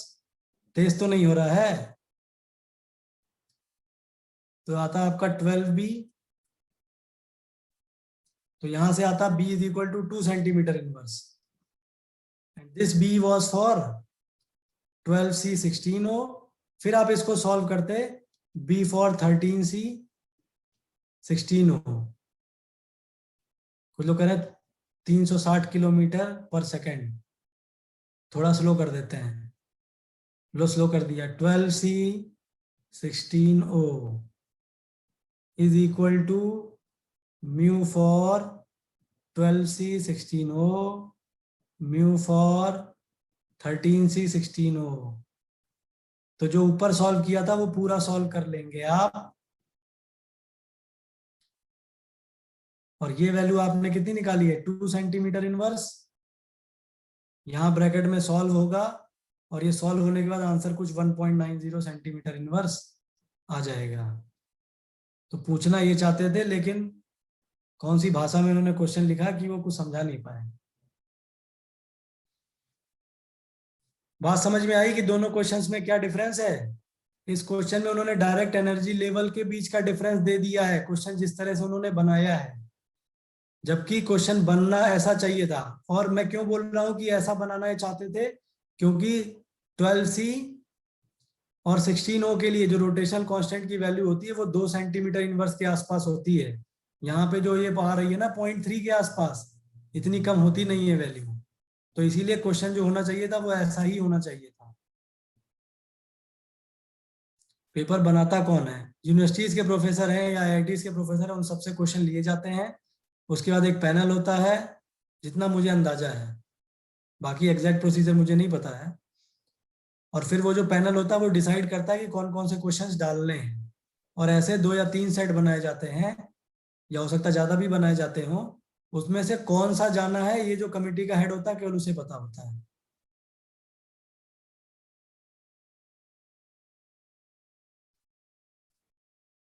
क्योंकि मेरे प्रोफेसर एक बार आईआईटी के एग्जाम जो कराया जाता है बीटेक वाले बच्चों के लिए, उसके डायरेक्टर थे।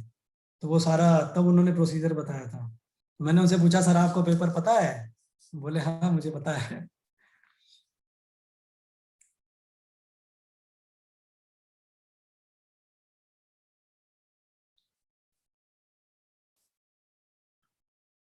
हर बार डिफरेंट आईआईटीज को दिया जाता है। ये मैं आपसे पहले बता रहा हूँ कि ऐसा नहीं होता केवल आईआईटीज को ही दिया जाता है, हर जगह के प्रोफेसर से क्वेश्चन मांगे जाते हैं उनके उनके टॉपिक के। किसी ने दे दिया ऑर्गेनिक का अपने पोर्शन का, किसी ने इनऑर्गेनिक का, किसी ने फिजिकल का, और उसके बाद कमेटी डिसाइड करती है कि कौन कौन से क्वेश्चन जाने हैं। तो जो लोग क्वेश्चन दे रहे होते हैं उन्हें भी नहीं पता होता कि मेरा क्वेश्चन आएगा, क्योंकि ये तो डिसाइड आखिरी में कमेटी मीटिंग में होगा ना। चलिए अगला देखते हैं, एप्लीकेशन। कुछ लोग कह रहे हैं बस कर दीजिए, बस तो नहीं हो सकता, क्या करें। आपको पढ़ना ही पड़ेगा, मेरे हाथ में नहीं है कुछ। मैं आपसे माफी मांग सकता हूँ, लेकिन मैं फिर भी पढ़ाऊंगा ही।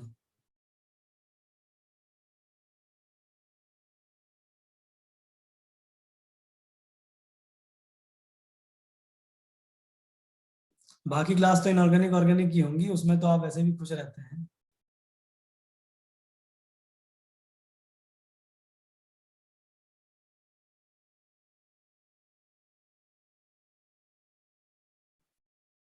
तो एनएमआर की क्लास, एनएमआर क्लास में तो वैसे ही मजा है।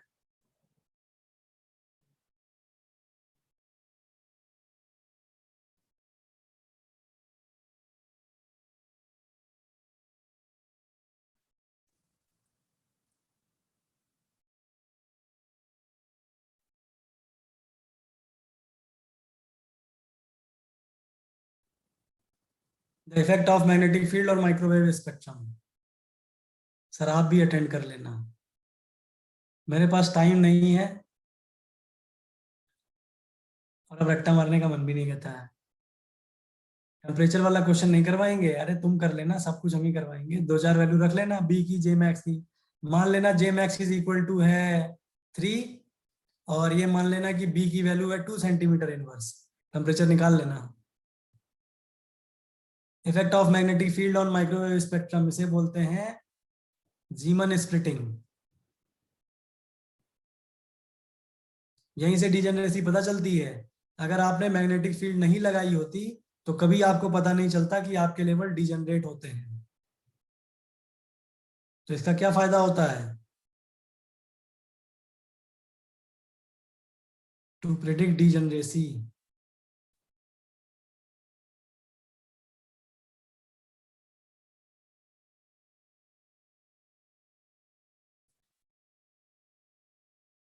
सर आप लास्ट में मेडिटेशन का एक दिन जिक्र कर रहे थे, वो बताइए कैसे करते हैं आप, जो इतने काम रहते हैं। प्लीज सर आज के लिए बस इतना ही।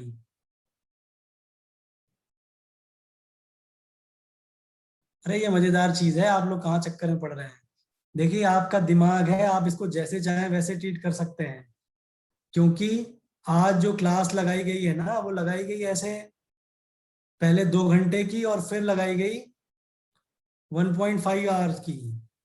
तो आपका सैचुरेशन हो गया 1 पॉइंट मान लेते हैं 47 में, 3 मिनट पहले ही आप सैचुरेट हो गए। अगर ये क्लास ऐसी ही होती 2 घंटे की और फिर होती 2 घंटे की, न्यू बन गया, तो फिर आप सैचुरेट होते 1.97 में, या कुछ ऐसे होता। इसका मतलब आपका माइंड पहले परेशान नहीं होता, बिल्कुल आखिरी में आकर के वो परेशान होता है।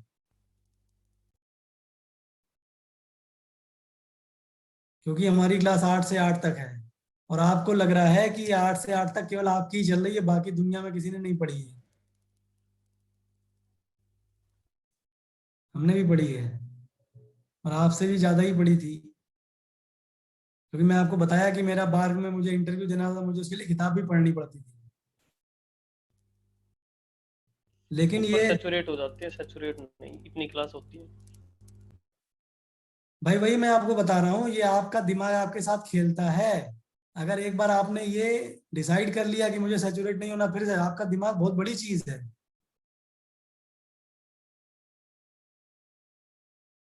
कुछ लोग कह रहे हैं सर आज हमसे नहीं हो पाएगा, उसमें कुछ नई चीज नहीं बता रहे हैं। वैसे भी आपका टाइम हो गया, 2 मिनट बचा है।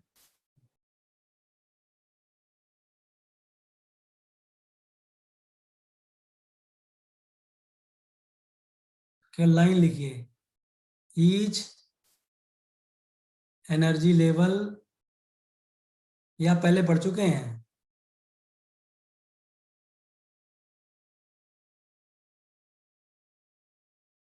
Splitted into 2j+1 energy levels. फिर भी ऑफिस वाले कहते हैं जून फर्स्ट वीक में सिलेबस होगा, तो रिवीजन कैसे करेंगे बताओ। ये तो आप ही लोग सोचो, 2 घंटे क्लास पढ़ के आप सैचुरेट हो जाते हो, वो तो बेचारे लगवा रहे हैं पूरी सुबह शाम क्लास।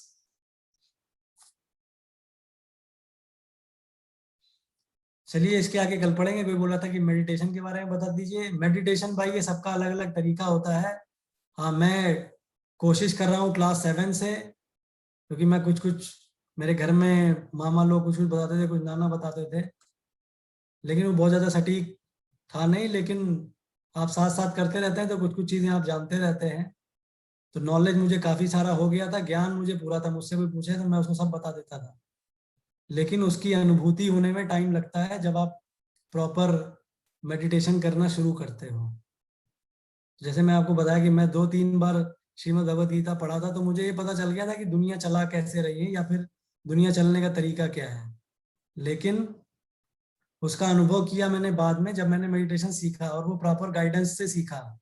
और उसमें पहले मैं अपना दिमाग चलाता था कि अच्छा इन्होंने बोला लेकिन मैं ऐसे करके देखता हूँ। फिर मुझे समझ में आया कि जैसा बताया जा रहा है वैसा करो, क्योंकि आपका दिमाग, आप सोचते हो कि आप बहुत काबिल हो लेकिन आप बहुत काबिल हो नहीं। तो फिर जैसा जैसा बताया गया था वैसा वैसा कुछ समय तक किया, फिर वो धीरे धीरे समझ में आने लगा।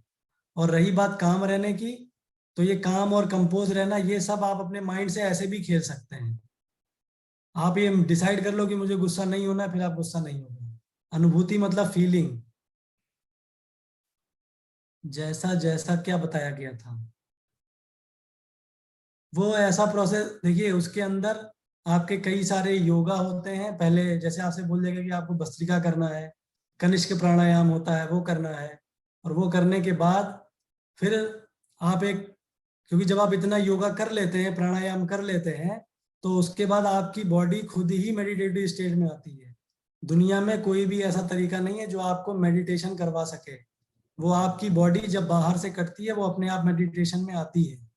तो आप मेडिटेशन जबरदस्ती नहीं कर सकते हैं कि आप आंखें बंद करके बैठे हैं और आप सोच रहे हैं कि मेरे दिमाग में ये विचार नहीं आना चाहिए, ये नहीं आना चाहिए, मुझे ये भगवान का ध्यान करना है, ये पढ़ना है, ये मंत्र जपना है। वो नहीं होगा। ये सारे के सारे तरीके होते हैं आपको मेडिटेटिव स्टेट में लाने के लिए, कि आप मंत्र पढ़ना शुरू किए या भगवान का ध्यान करना शुरू किए, तो धीरे धीरे आपका माइंड बाहर से कट के अंदर की तरफ जाना शुरू करता है। और वो जाता अपने आप है, उसे आप ले नहीं जा सकते।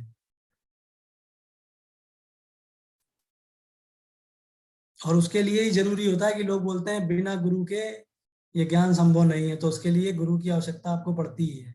क्योंकि नहीं तो लोग जबरदस्ती करने लगते हैं माइंड के साथ, और जब आप जबरदस्ती करते हैं तो फिर आप परेशान ज्यादा होते हैं। ऐसा नहीं कि उसका कोई फायदा नहीं होता, फायदे होते हैं, आप धीरे धीरे सीखते हैं, लेकिन आप परेशान ज्यादा होते हैं। और आजकल आपके पास इतने सारे ऑप्शंस हैं कि आपको मेडिटेशन सीखने के लिए कोई बहुत बड़ी समस्या का सामना नहीं करना है। आप आजकल ऑनलाइन हो रहे हैं, आप ऑनलाइन सीख लो। उसके बाद आपको करनी होती है प्रैक्टिस। आप जितनी करोगे आपको उतना अच्छा उसका फायदा मिलेगा। और किसी का कोई क्वेश्चन हो तो वो बताए। क्लास ओवर हो गई है, जो लोग जाना चाहें जा सकते हैं। किसी को क्वेश्चन पूछना हो तो रुक सकते हैं। सर दिन में 7-8 घंटे पढ़ रहा हूँ लेकिन कॉन्फिडेंस नहीं आ रहा है, निकाल पाऊंगा कि नहीं? पढ़ना आपके हाथ में है, आप पढ़ो। निकलना होगा तो निकलेगा, नहीं निकलना होगा तो नहीं निकलेगा, वो सब सेकेंडरी है, वो आपके हाथ में नहीं है। एग्जाम देना आपके हाथ में है, कॉपी चेक करना उनका काम है। उनकी टेंशन आप क्यों ले रहे हो? वो चेक करेंगे ना कॉपी आपकी, या कंप्यूटर चेक करेगा, तो वो टेंशन कंप्यूटर की है कि वो कितना नंबर दे रहा है। आप पढ़ लो, आपको नॉलेज हो जाएगी तो फिर आपको चिंता नहीं होगी बाकी किसी और चीज की। क्योंकि जब आपके पास ज्ञान होगा तो आपको डर नहीं होगा कि आप कुछ कर पाओगे कि नहीं कर पाओगे। जब आपके पास ज्ञान होगा तो आपको पता होगा कि मैं कुछ ना कुछ तो कर लूंगा। जैसे मेरे प्रोफेसर ने हम लोगों से, मेरे से बोलते थे कि जब वो लोग एमएससी करते थे, बोले तब हम लोग नौकरी के बारे में ज्यादा नहीं सोचते थे। मैं तब नया नया गया था। तो खैर मुझे तो पीएचडी करने का जुनून था कि नहीं हमें तो पीएचडी ही करनी है। मैं इसीलिए बार बार छोड़ करके चला आया था। तो मैं तो सर से डिस्कशन करता था, मैं कहा लेकिन सर जॉब की टेंशन तो रहती है ना, कोई भी बच्चा होगा उसको जॉब मिली होगी तो वो जानना चाहेगा। तो बोले नहीं, हम लोगों को लगता था कि कुछ ना कुछ तो कर ही लेंगे। फिर धीरे धीरे जब जब मैंने उनको जाना तो मुझे पता चला कि उनको आता इतना ज्यादा है कि अगर वो अपने गांव में कहीं छुप करके भी बैठे रहे ना, तब भी उनको लोग इंडस्ट्री से उठा करके ले जाएंगे। और वो जब, तो उनको जरूरत नहीं है किसी से नौकरी मांगने की, लोग उनको नौकरी देंगे क्योंकि उनको आता इतना है। तो आप अपना नॉलेज इतना बढ़ा लो कि लोग आपकी कदर करने लग जाए। फिर आप कहीं भी बैठे रहो, आप कुछ नहीं, आप अगर अच्छी तरीके से नॉलेज है और आप 10th के क्लास के बच्चों को भी पढ़ा सकते हैं, तो उसमें भी आपको बहुत कमाने खाने को मिलेगा, बहुत रुपया मिलेगा।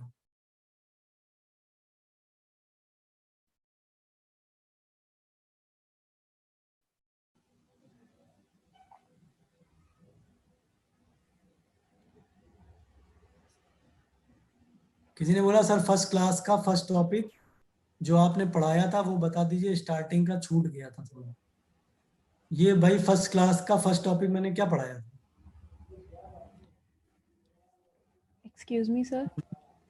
हाँ जी बताइए। सर जो आज आपने टिफर वाला क्वेश्चन करवाया था वो एक बार निकालना। हाँ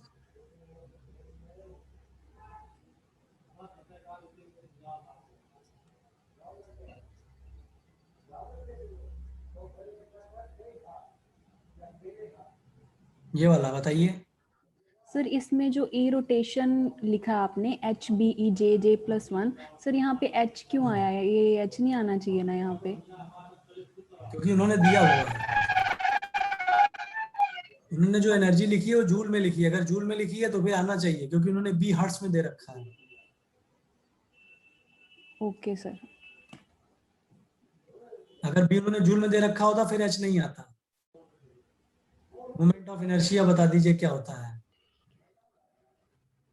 इनर्शिया माने होता है जड़त्व किसी भी वस्तु में, उसकी जड़ता की वजह से, जड़ता होने के बावजूद भी अगर मूवमेंट होता है जो कि उसको घुमा सकता है, तो वही उसकी मोमेंट ऑफ इनर्शिया है। तो पोजीशन चेंज नहीं होती है मोमेंट ऑफ इनर्शिया में। अगर आप देखें तो अगर वो किसी एक आर डिस्टेंस पे मूव कर रहा है तो उसी आर डिस्टेंस पे मूव करता रहता है, लेकिन फिर भी मोमेंटम है, इस वजह से वो रोटेट कर रहा है। तो वो जो माप है वो है मोमेंट ऑफ इनर्शिया। आई बात समझ में? नहीं आई? कहाँ चले गए? किसी ने पूछा पहली क्लास में, जो पूछा था भाई मुझे पता नहीं है कि पहली क्लास में आप क्या पूछा, आप थोड़ा स्पेसिफाई कर दो फिर मैं बता देता हूँ। तो ये कहीं यहाँ पे घूम रही है। ज्वाइन नहीं हो पाए थे। हेलो, आज की क्लास है कि कभी और की है मुझे ये नहीं पता। पहली क्लास तो जब आप पहली बोल मतलब तो आज की क्लास के बारे में पूछ रहे हैं।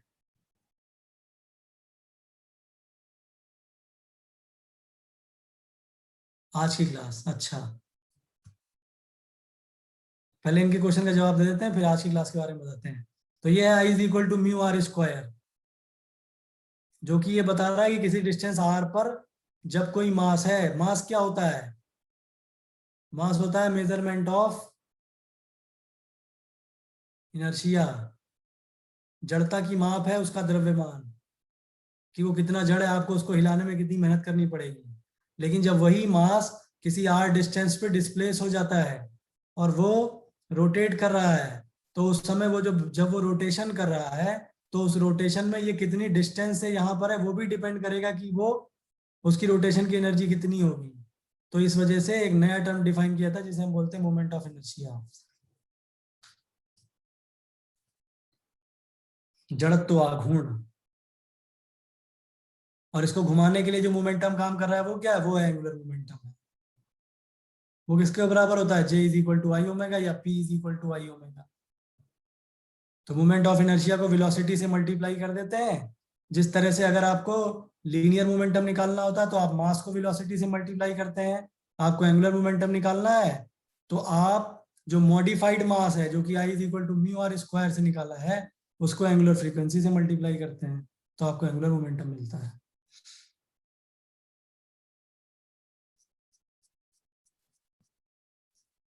ये आपने नहीं पढ़ा था? हाँ बिल्कुल करते हैं। मैंने आपको बोला कि बहुत सारे सोर्स इस्तेमाल किए जा सकते हैं, क्लिस्ट्रॉन यूज कर सकते हैं आप। आज की क्लास में ये पूछना है आपको यहां से। देखिए मैंने इसमें कुछ नहीं बताया था, जो मैं आपको पहले बता चुका था वही बता रहा था कि इंटेंसिटी प्रोपोर्शनल होती है एनजे अपॉन एन0 के। एनजे में डीजेनरेसी आती है जीजे अपॉन जी आई, यहाँ पे जी0 है तो जी0। एक्साइटेड स्टेट की डीजेनरेसी है 2j+1 e to the power minus bjj+1 by kT। B की वैल्यू यहाँ पर जूल में होगी। ये सब सोर्स सनलाइट से मिलती है क्या? नहीं भाई, ये तो ब्लैक बॉडी रेडिएशन है, आप आर्क जनरेट करते हो वहां से मिलती है। तो ये किसी और ने पूछा था, आपको नहीं बता रहा, आप इधर देखो। ये 2j+1 e to the power minus bsc jj+1 divide by kT। BSc तब आएगा जब B सेंटीमीटर इनवर्स में होगा, क्योंकि ऊपर और नीचे जूल होना चाहिए, तभी जूल और जूल कैंसिल होगा। अगर B सेंटीमीटर इनवर्स में होगा तो उसे जूल में कन्वर्ट करना पड़ेगा। फिर मैंने एक आपको सॉल्व करवाया केवल ताकि आपको थोड़ा सा आइडिया लग जाए कि कितने मॉलिक्यूल पहली स्टेट में होंगे। तो अगर आप बी की वैल्यू 10 डालें, जे की वैल्यू 1 डालें, टी 300 केल्विन डालें, तो आपको NJ/N0 मिलता है 0.98। फिर मैंने आपको इसका प्लॉट दिखाया कि अगर आप एक्सपोनेंशियल वाले टर्म का जे के साथ प्लॉट देखेंगे तो वो एक्सपोनेंशियली डिके करता है, क्योंकि स्क्वायर का टर्म है इसलिए थोड़ा सा कर्व के साथ डिके करता है, एक्सपोनेंशियली सीधे डिके नहीं करता है।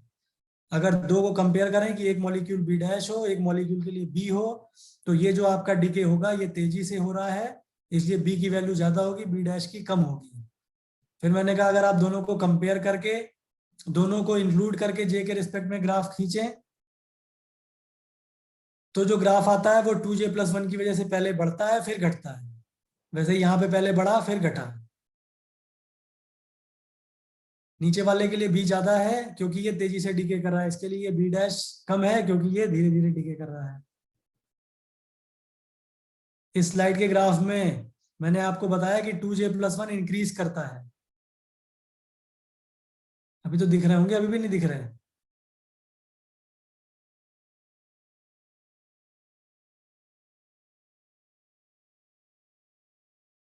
आप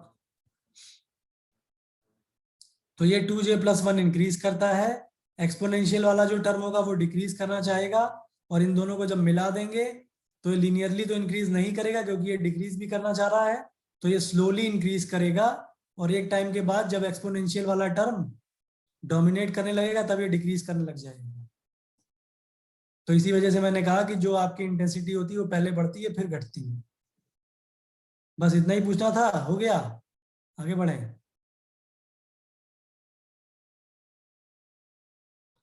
ठीक है, फिर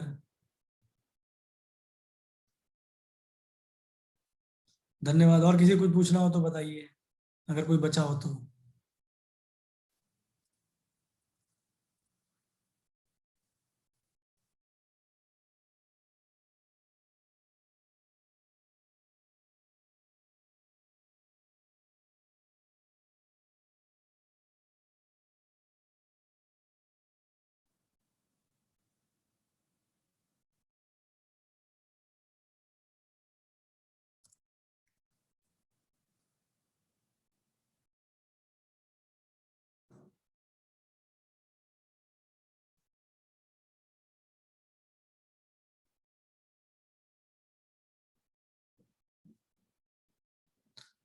चलिए, और किसी को कुछ नहीं पूछना है तो धन्यवाद, फिर मिलेंगे।